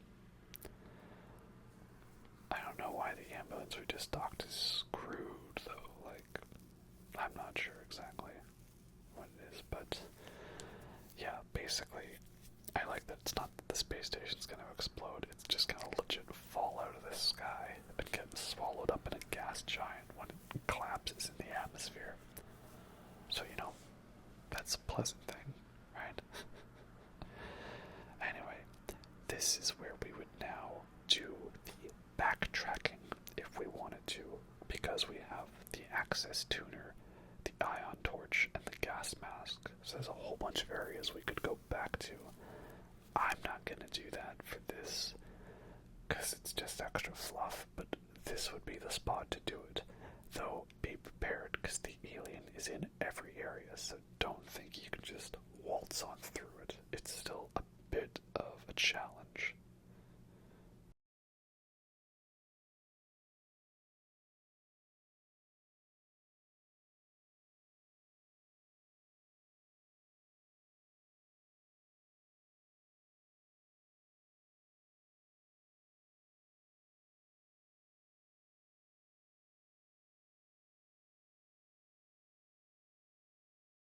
So, did you pause the video to go do all that backtracking?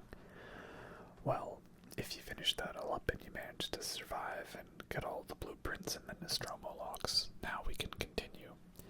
So, this is where there's more backtracking, because you came through this area back in Mission 4, and now there's a bunch of human enemies armed with guns and armor and everything, but the alien's not here. So this is why I like the backtracking here, because it's basically like, depending on what areas you opened up now, you have more options here.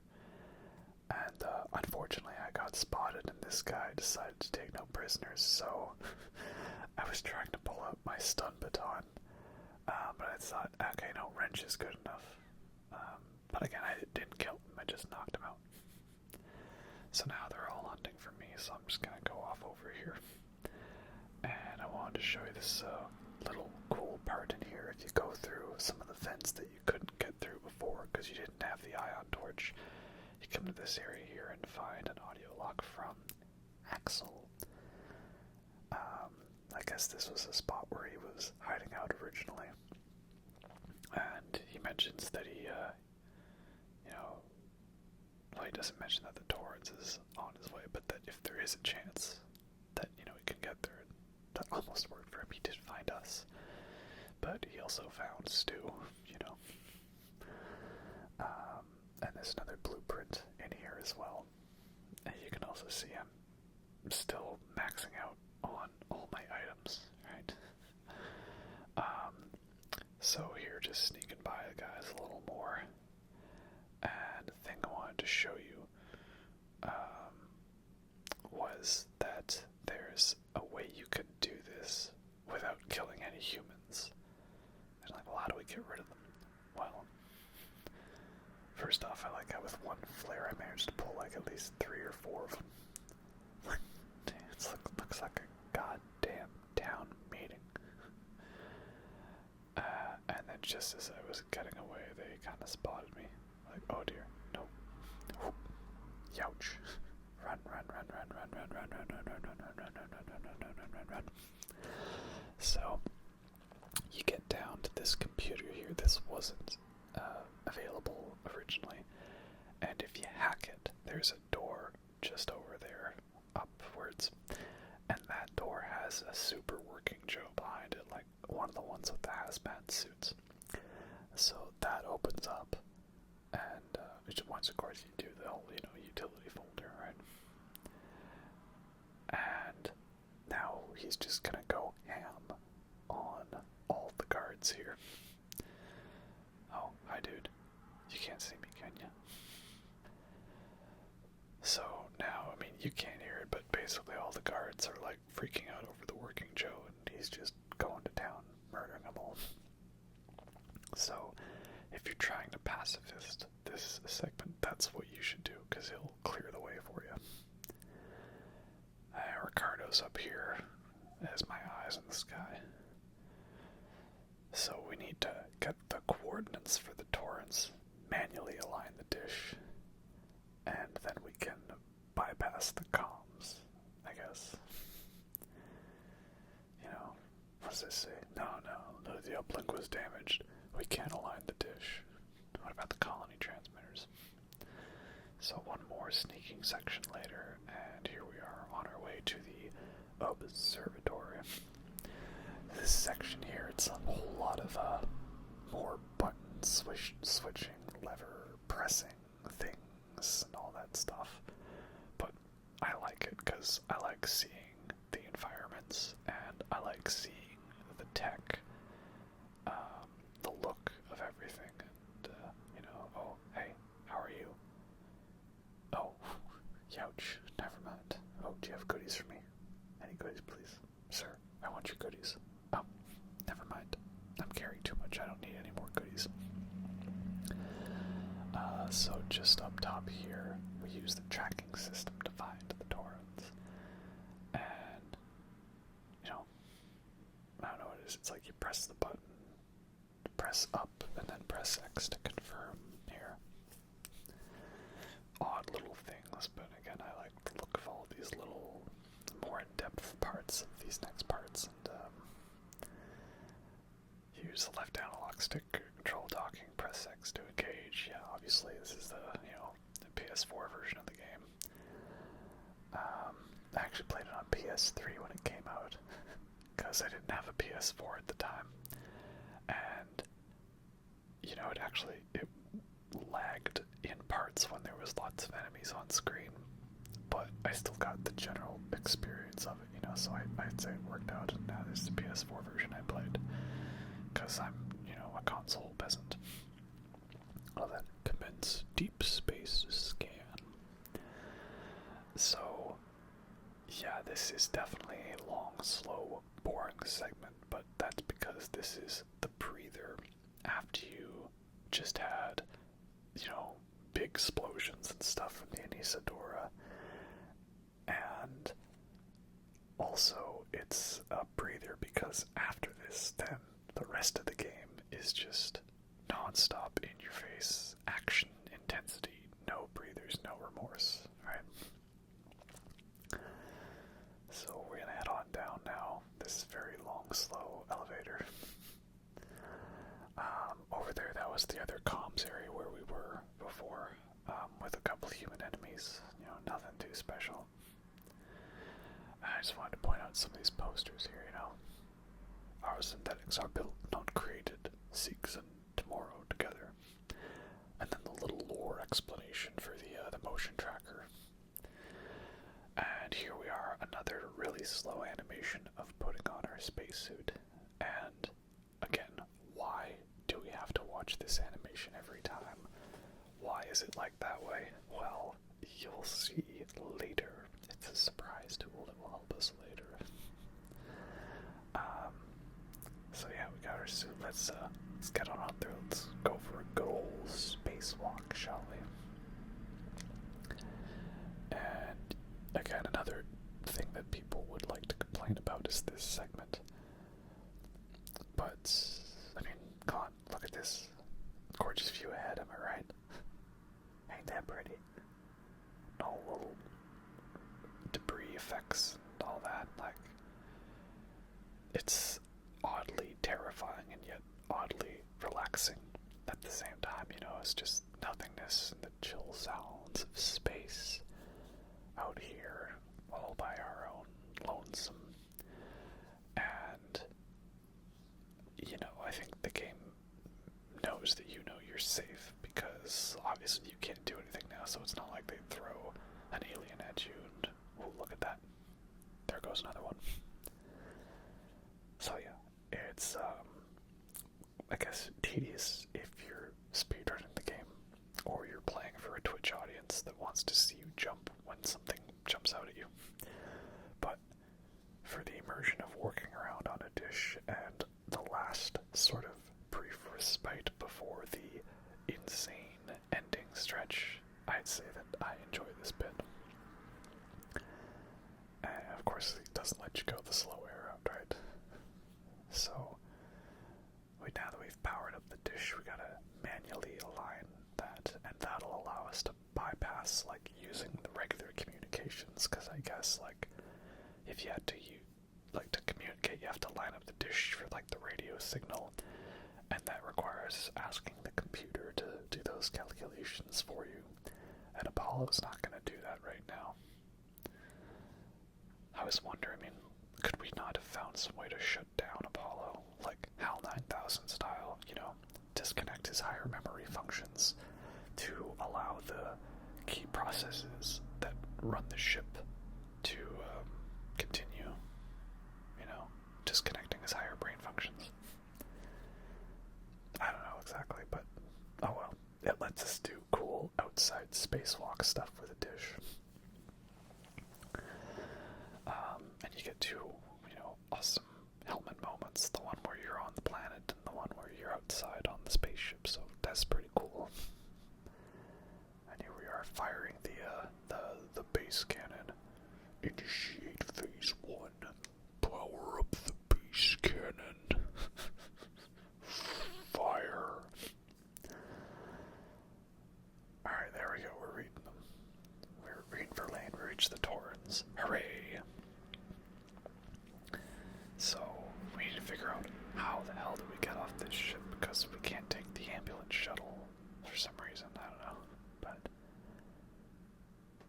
there's nowhere we can dock because the station's toward free from the gravity more. A towing platform. So I'm guessing the tow platform, that's basically like that same thing that like the Nostromo hooks onto the oil refinery, right? Though interesting that the Anisador is a similar Nostromo class but can't properly fit on a towing platform. And this bit here is one of my favorite details that you may not have noticed. This is where we put a thumbnail with a big circle and an arrow on it, right? So watch towards the right of the screen. There, it's in the center. Do you see something moving there? Yeah, that's the xenomorph. There it goes. There it goes. Because they can survive in space somehow, right? Yeah, so you get to see one there, and he's going into position for his big jump scare moment coming up. A nice little precursor of the horror that is soon to come. Ooh, spooky. Alright, let's take this elevator, let's meet up with Ricardo, and get out of here. And, what? Ricardo? What's wrong, Ricardo? Ricardo, do you not feel okay? Do you not want to go? Okay, so that's a bad sign. And then there was spooky xenomorph out in space. That's also a bad sign. Could this day get any worse? Well, yep. Yep, it can. So, yeah, now that xenomorph, he's oh, wow. I gave that guy a good makeover. So, I mean, it was nice of him to clear out the human enemies for me. But, yeah, now I've got to deal with him. So, we've got to... No, he's still going at it. I can still hear him screaming, the gunshots and all that. And he's going around somewhere. Where could he be? Hello? Hello?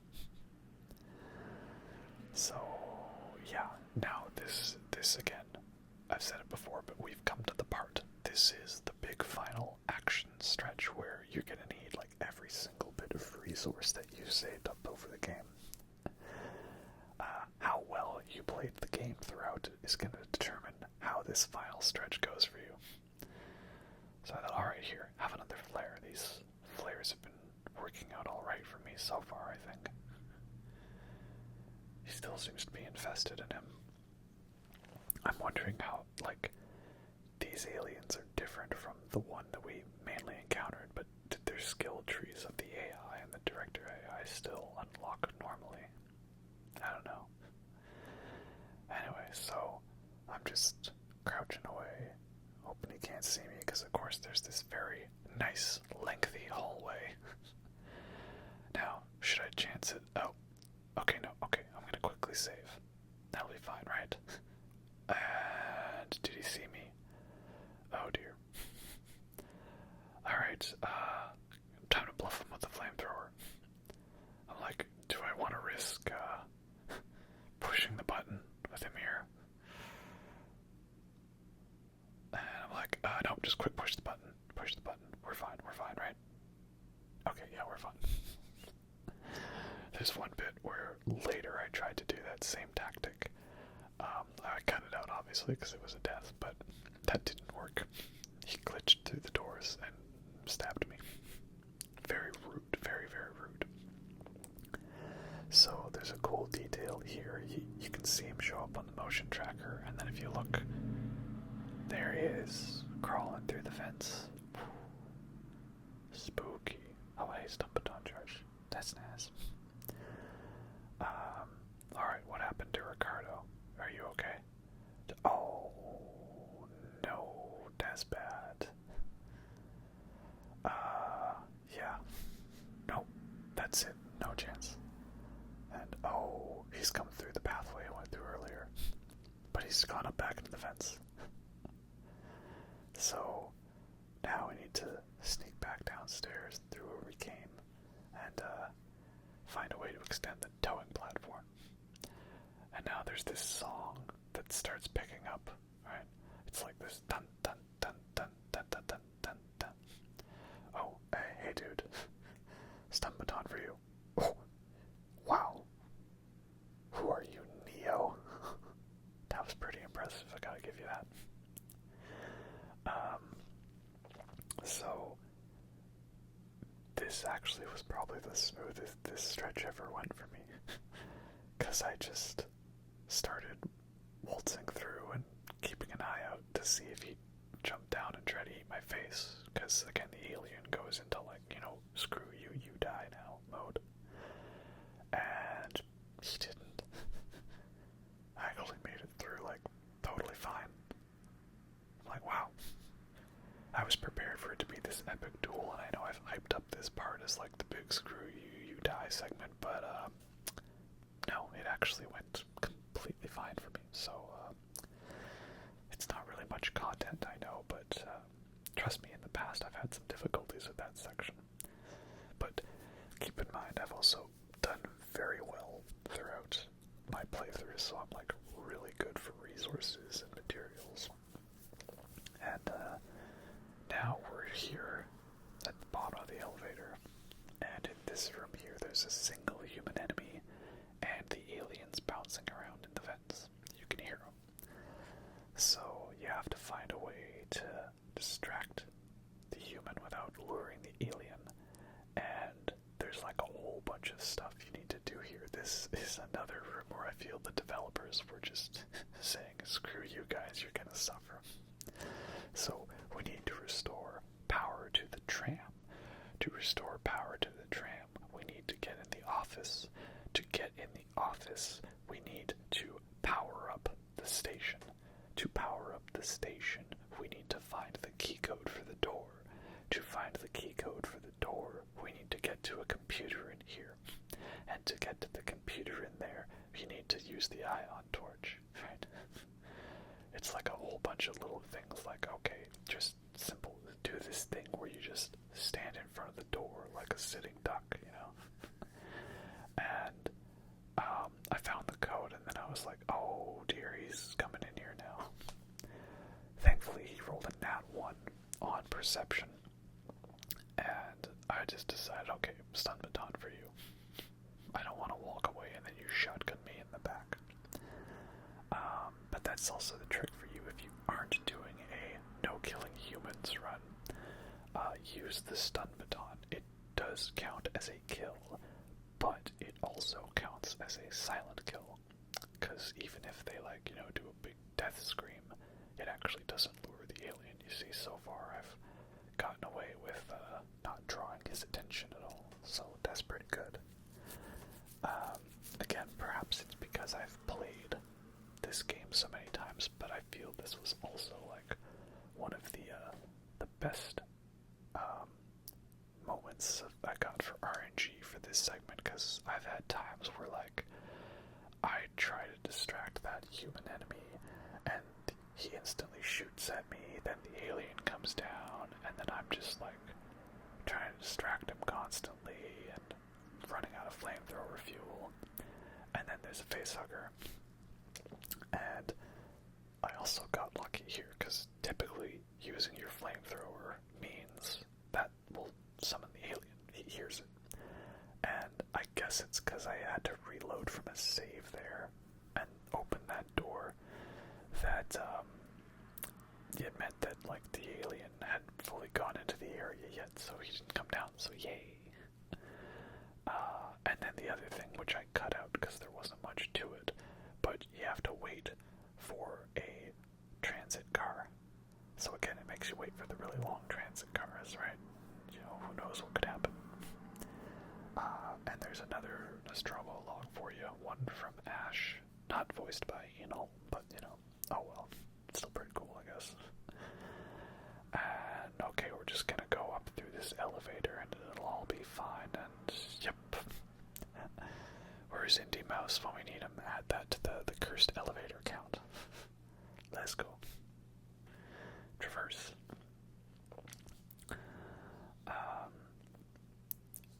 I also hadn't pointed out, but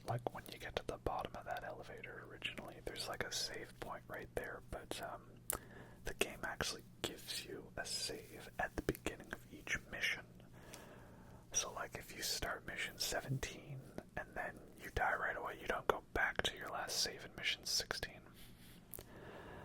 We got one more android here, one more working Joe, but thankfully the alien actually doesn't show up here, so you can feel free to just kill him by whatever means necessary. But what the alien, it does show up, is here. There's a lot of there's definitely a lot of scripted moments here. Not scripted that he like does certain actions, but just scripted that he like, you know, shows up in the room and you have to hide from him. And he's just standing there menacingly. I probably have more than enough ammo to take him on and scare him away, but I like, you know, him not knowing that I'm here. And so what you need to do in this room, again, it's another series of like stalling things, is it's, you need to have this computer powered up. Or no, it's, you need to move this loader. And to move the loader, you need the key card. And to get the key card, you need the code. And I don't know if you saw it there, you might have had to have paused it for that, but it's like the most screw you thing. I keep saying that, but because they always hide like the code in a text log. And I love in that one, it's just like a giant mountain paragraph of text, and then the code's like somewhere in the middle near the bottom. So anyone who's just scrolling through, like, where's the code, where's the code, where's the beautiful code, find the code, oh, how happy you'll be. They're not gonna see it. It's just so despicably evil, and I love it. So this is a very long stretch of gameplay I'm going to include, because I said it for a few other things, but I'll say it here. This is like basically a boss battle, this stretch. So you saw where I've entered is this very long hallway. This is like the rec room. And I see they have air hockey. And I guess that's because this takes place in the same universe as the Jason films, the Friday the 13th films. Because as we all know, in Jason X, Jason Goes to Space, that hockey gets outlawed in 2024.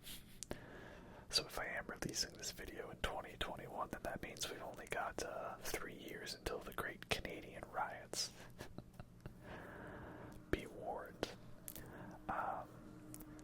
But yeah, so the rec room here, facehugger jump scare. Get off, get off. This, if you're listening to this, you're on the team. We've sealed off everything. We got a plan. And if you're listening to this and you're not on the team, don't come find us. So this is an audio log from Sinclair, and he was kind of like the, you know, true hardcore gun-loving patriot type guy who was like kind of take matters into his own hands, and he got a team, and we like sealed off this area, and we were like ready for a fight, but the barricade didn't hold. So yeah, this is a boss battle segment basically, because you have these two rooms connected by a very lengthy hallway. And here it's scripted that the alien sees you and he runs off, so he's gonna come down and get us. I feel like in this bit where he like comes down to get you in that room, that your best bet is to just quickly run. Cause I remember in my first playthrough, and maybe again this is because I used too many lockers or hid in the vents too many times, but I hope that's not where I wanted it to go, but hopefully that still works in my favor. Let's see, where is he gonna come down? I don't know. He's gonna come down behind me, but he's gonna go there, right? We'll be fine. I found in my first playthrough, like, if I went and hid in the vents when he's gonna come hunt me down, or if I hid in a cabinet, he just instantly locked onto me and tossed me out of the cabinet. So I I say best thing is to just, like, keep moving, right? He's kind of locked into a bit of an animation there, so you, again, keep moving. And then up ahead here, there's a little scripted bit where he's going to jump through a window, but don't be alarmed because you can actually quickly hide before he actually sees you. Right here, he does that cool little leap through, but as you see, he doesn't actually know where I am. And he's just going to jump away right away because he still hasn't seen me, really. So, hooray. So, now that I did all that work, I can pull this lever and I can go through the door, and the generator just failed. So, you know how we went all the way down to that one room and did a thing there, and then we went all the way back to this room to do a thing here. Now we have to go all the way back once more to do a thing there, to come all the way back again to here, to finally get through the door for realsies. Like, that's how evil this segment is. Oh, that's a creepy silhouette. They make you go through this whole process of doing a thing, dodging the alien in this very precarious set of rooms, because there's windows to all sides, there's vents in the hallways. He's in ultra kill mode right now. He'll hide in the vents and try to grab you. Oh, hello. I thought, you know what? I haven't used Molotovs. Have a Molotov. Get out of here, you. Molotovs are nice because it's basically guaranteed that it'll scare the alien away. Not for too long, but you know.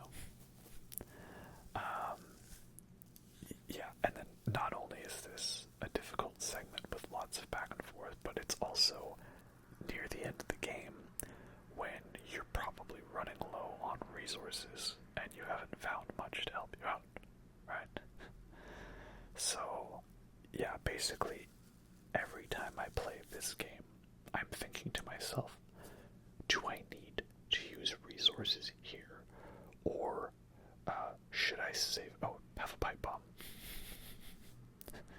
Pipe bomb again, just like the Molotov, it'll scare him away instantly.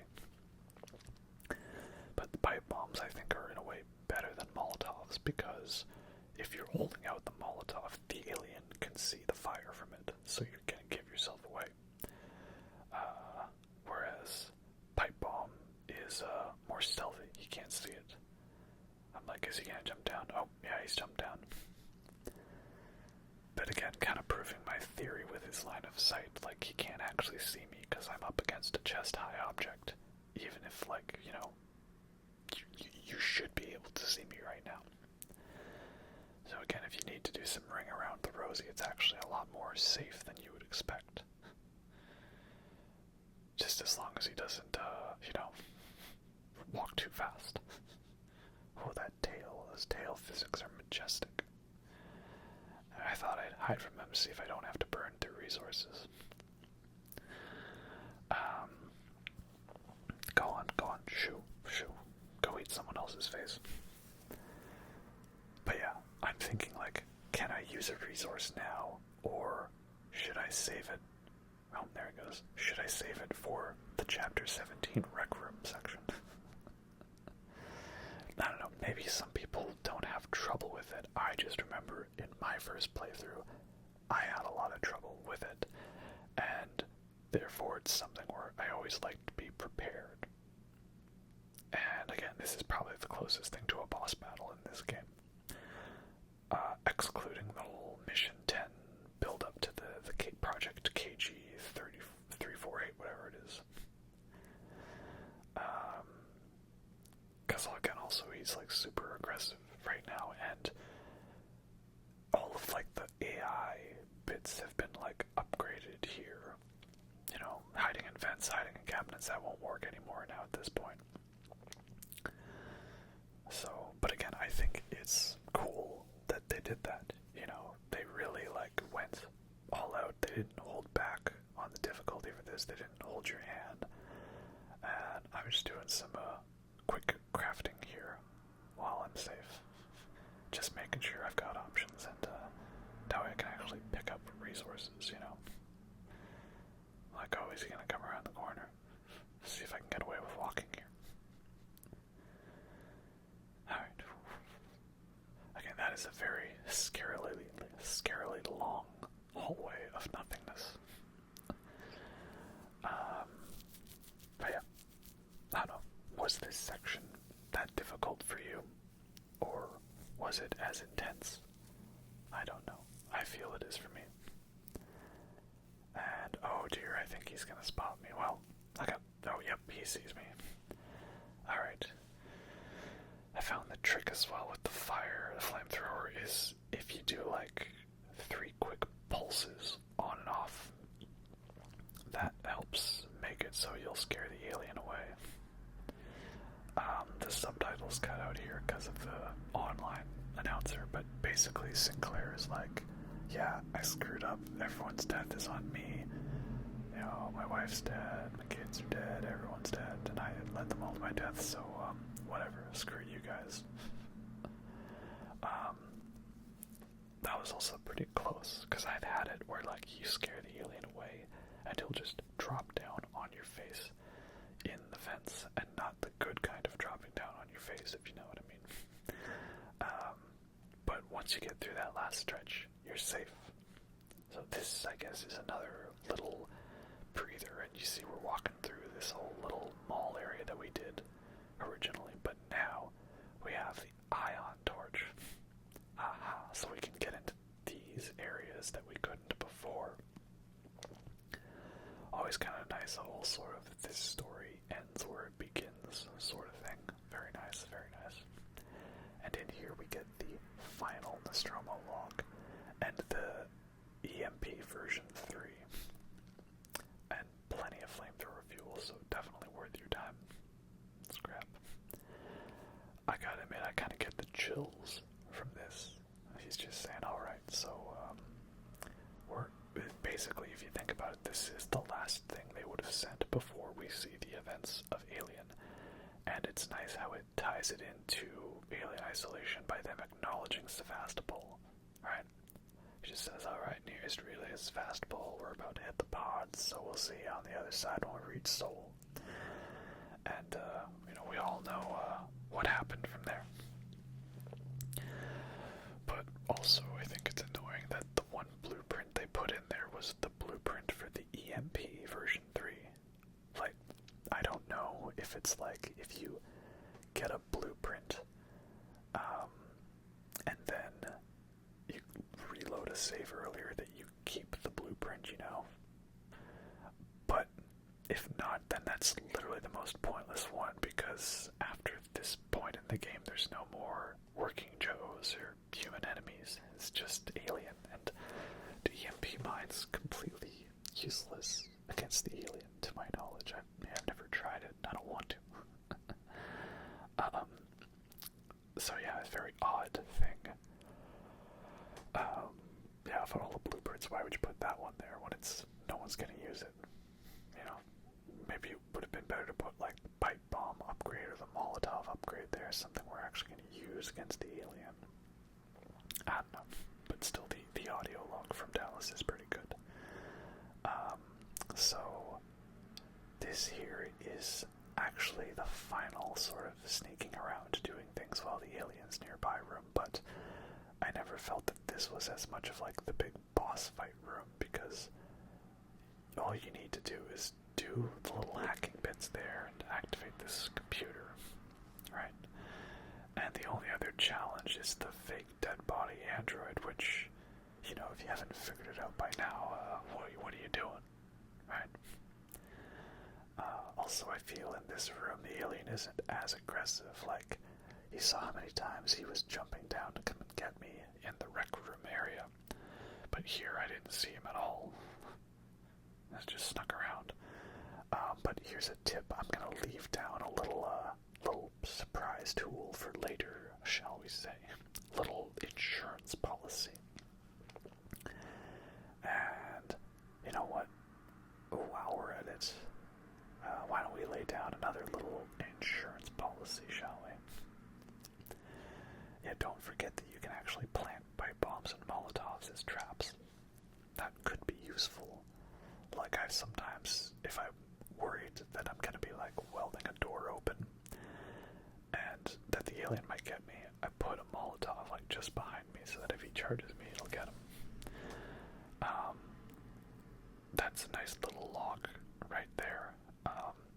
basically like the first law from Sebastopol. It's just, alright everyone, we got it up and running. Congratulations on getting this place up in the air. And like that's the final log we read, is the first transmission from this place. It's very cryptic. Oh dear, hello. So it's scripted that he drops down there, but he doesn't actually see you, so you can't just walk behind him. And in a second he's gonna find my little present. There it goes. Oh, did you stub your toe on some Lego? I'm sorry. And then someone else is gonna find my present. Yep, there it goes. So for this brief little stretch from going from this door to putting on your helmet, there's actually 2 aliens coming at you. But it's so brief of a stretch, you probably didn't even realize it. So, not really as much of a potential as it could have been. And here we go, this slow, boring animation. Okay, I can just put the controller down and relax while it plays out the cutscene. Nothing much to see. Wait, why am I crying? Wait. Oh, you've got to be kidding me.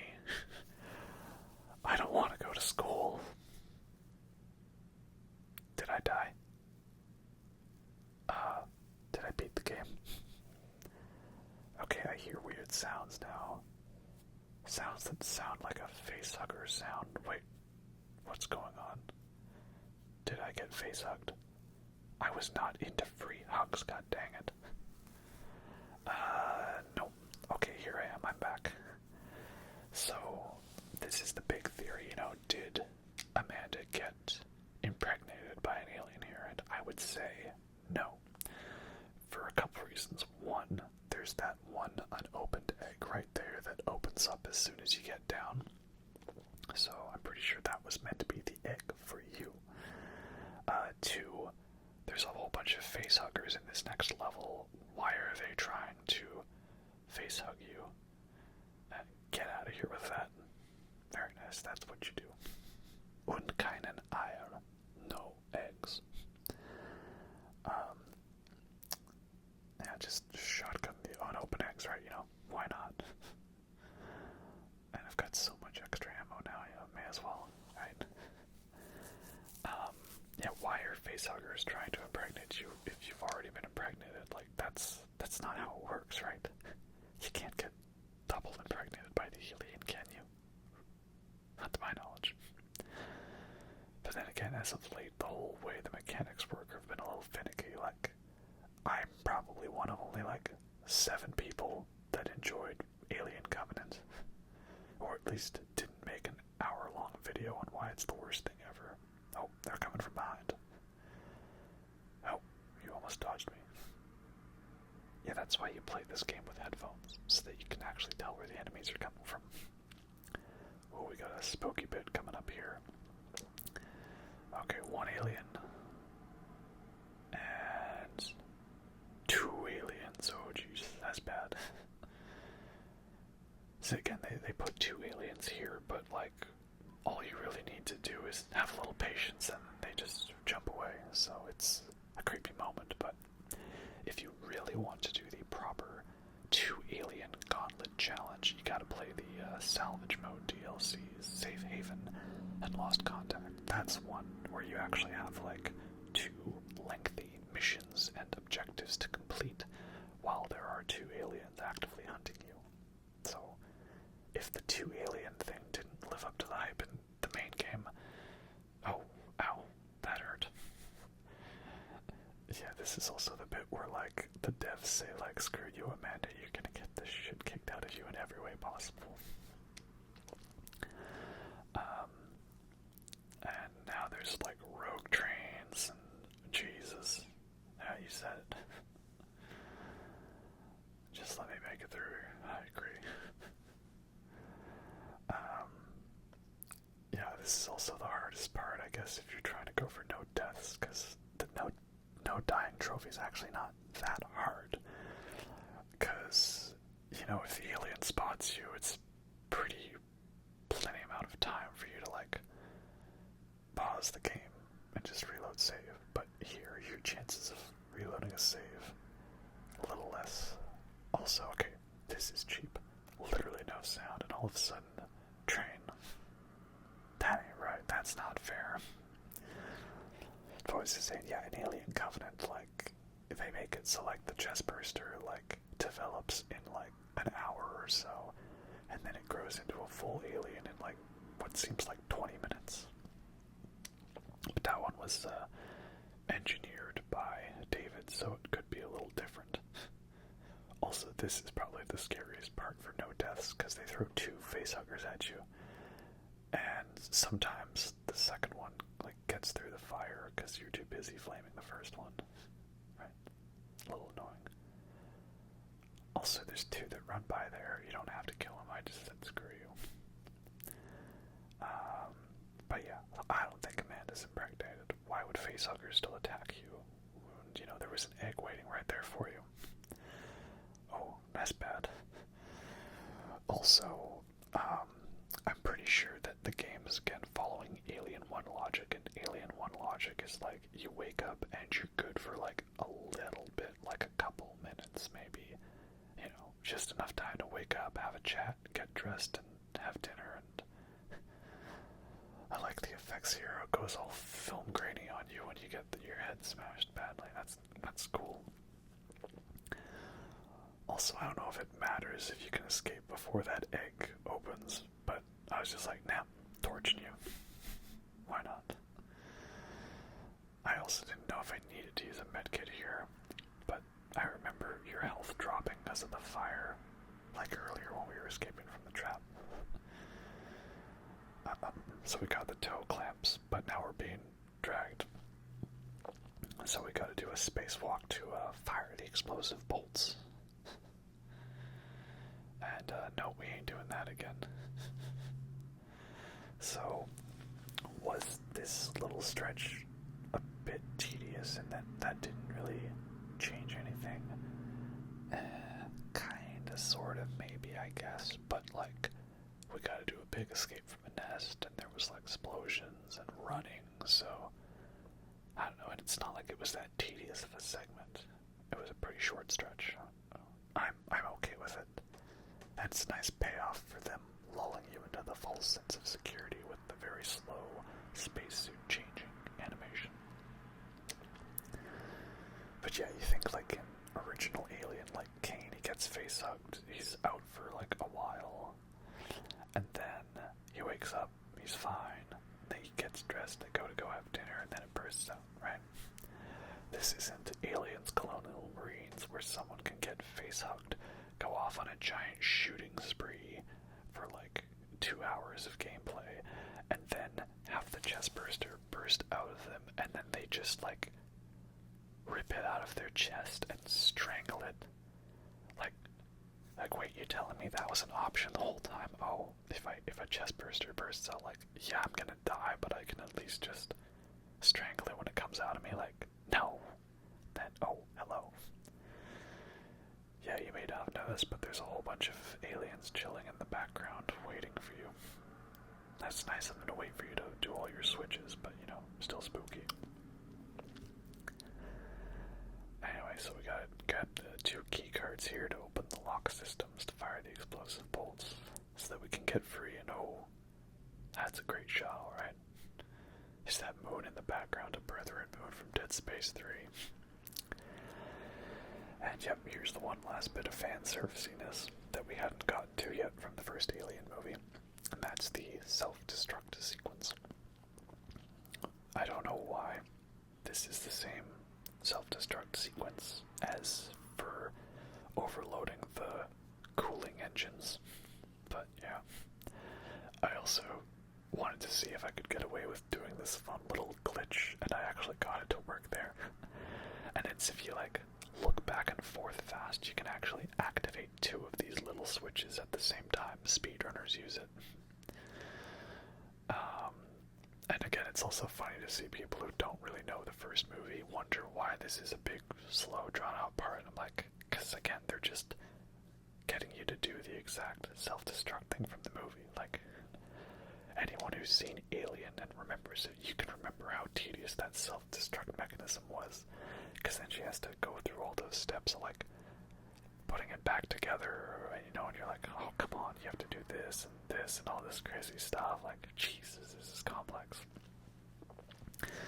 But it makes sense. You wouldn't want someone accidentally turning off the coolant to overload the engines, causing your spaceship to go nuclear.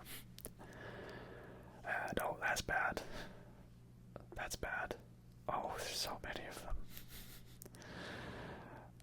Which button was it again? YOLO, bitches. Hey, it worked. And did we make it? Well, there's the door. And oh, cutscene. Yeah. This is the other thing they got right from the movie is you have to have like a giant explosion from very far, far away that looks like something from the end of 2001: A Space Odyssey. So, oh, they definitely nailed that. Definitely one of my favorite spaceship video game explosions. And, wait for it. Booyah. Brilliant shot. Again, I also like how it's just, not necessarily that the ship explodes, it's that the space station just gets pulled apart by the gravity of the gas giant. And so I'm wandering around and I'm like, wait, why am I still playing? Verlaine? Hello? Oh, Jesus. Nope. Nope, you gotta be kidding me. This is the game that never ends. I like how this alien here is all like slow and stuff, because I feel like it's like him being like menacingly taking pride in his killing, much like how the first aliens seem to enjoy being a sadistic killer. Well, one last thing to do. Throw it out the airlock. This one's for you, Javik. So what happened? Did I win? Well, I'm floating in space. This is this intro to gravity, I guess. Yeah, I think there's like that animated IGN series where like it shows a little more at the end, but I didn't bother watching it. But oh, wait for it. Wait for it. Single blink of the eyes. It is a Mass Effect ending, right? Yeah, so I guess we got picked up by the company, and I don't know, did Amanda, like, did they, like, leave her for dead or something? And then the whole, like, stuff in Aliens about, you know, oh yeah, she lived at this age, died of, what, leukemia or something? No, that was Sarah Connor, died of leukemia. I don't know, cancer, just in general. Yeah, Amanda Ripley McLaren, married name, I guess. She's supposed to get married. Age 66. That was at the time of her death, which was 2 years ago. Yeah.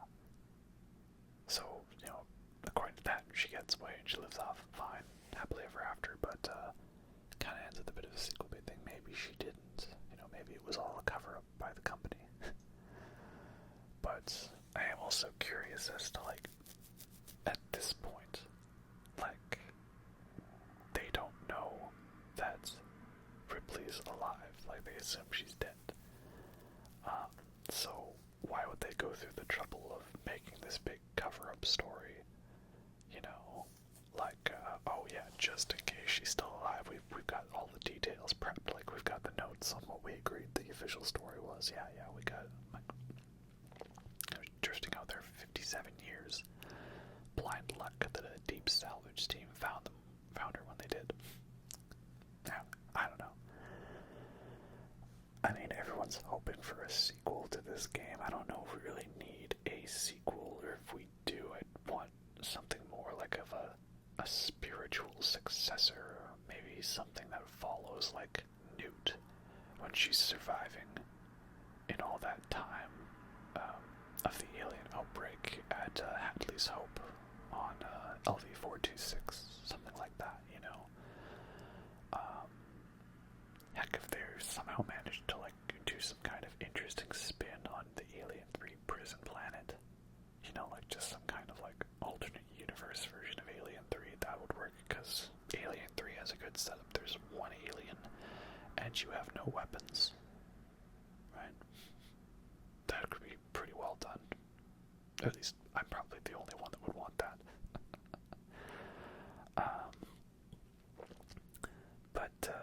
Yeah, I don't know if people are interested, or like, a game like this, but for a different universe, like somehow making it work with the John Carpenter's The Thing. But, if we don't get any of those things, we have the game as is, and it's fantastic. It's a masterpiece. I love it. I know that there was a lot of negative press because the GameSpot and IGN reviews really tore apart this game for really unjustifiable reasons and really annoying things. Like I say, there's so many things like it that this game does that other games have been praised for. This does in a similar way, but people act like it's a bad thing in this game. Like, it's bad that you die a lot. It's bad that the AI is really good. It's bad that there's a challenge. It's bad that there's limited save points, and it's very intense going between them. Also, yay, Nostromo cast, Tom Skerritt, Veronica Cartwright, Yavin Koto, Harry Dean Stanton, Dave B.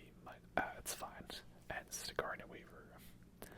Also, no John Hurt, because he wasn't in this, but we also give a shout out to John Hurt, just all the original cast of Alien. They're all fantastic. So, yeah, all the things that they complained about in those reviews, I feel like that put people off from it, and I myself got very nervous too, because I was riding the hype train from the moment this game was announced, and then I couldn't play it right away as well, so I just had to listen to all the stuff online, or try to limit myself to watching clips of it. But I got into it, I played it, and I loved it. And I know there's also still some negative bits, like the people who like this game, they say, well, I like it, but this asterisk, I like it, but I don't like the bit with all the working Joes. And I like it, but I don't like the Return of the King style ending where it keeps seeming like it's going to end. Right? Or I like it, but I don't like the cliffhanger ending. And again, though, that's the rule of Alien, is that when it seems like it's going to be over, there's always one more, right? Alien, it's on the lifeboat at the end. Aliens, the Queen's on the ship. Alien 3, there's the one inside Ripley. Alien Resurrection, there's that freaky newborn. Prometheus, there's the squid monster thingy from Shaw. Alien Covenant, there's the one guy that was actually implanted with an egg. Right? So there's always one more.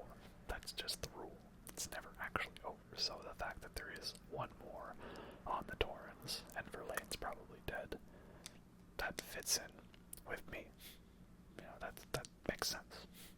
But again, I am a self-proclaimed Alien fanboy, so make of that what you will. I'm going to try to rationalize it and justify it in many ways that make sense for me.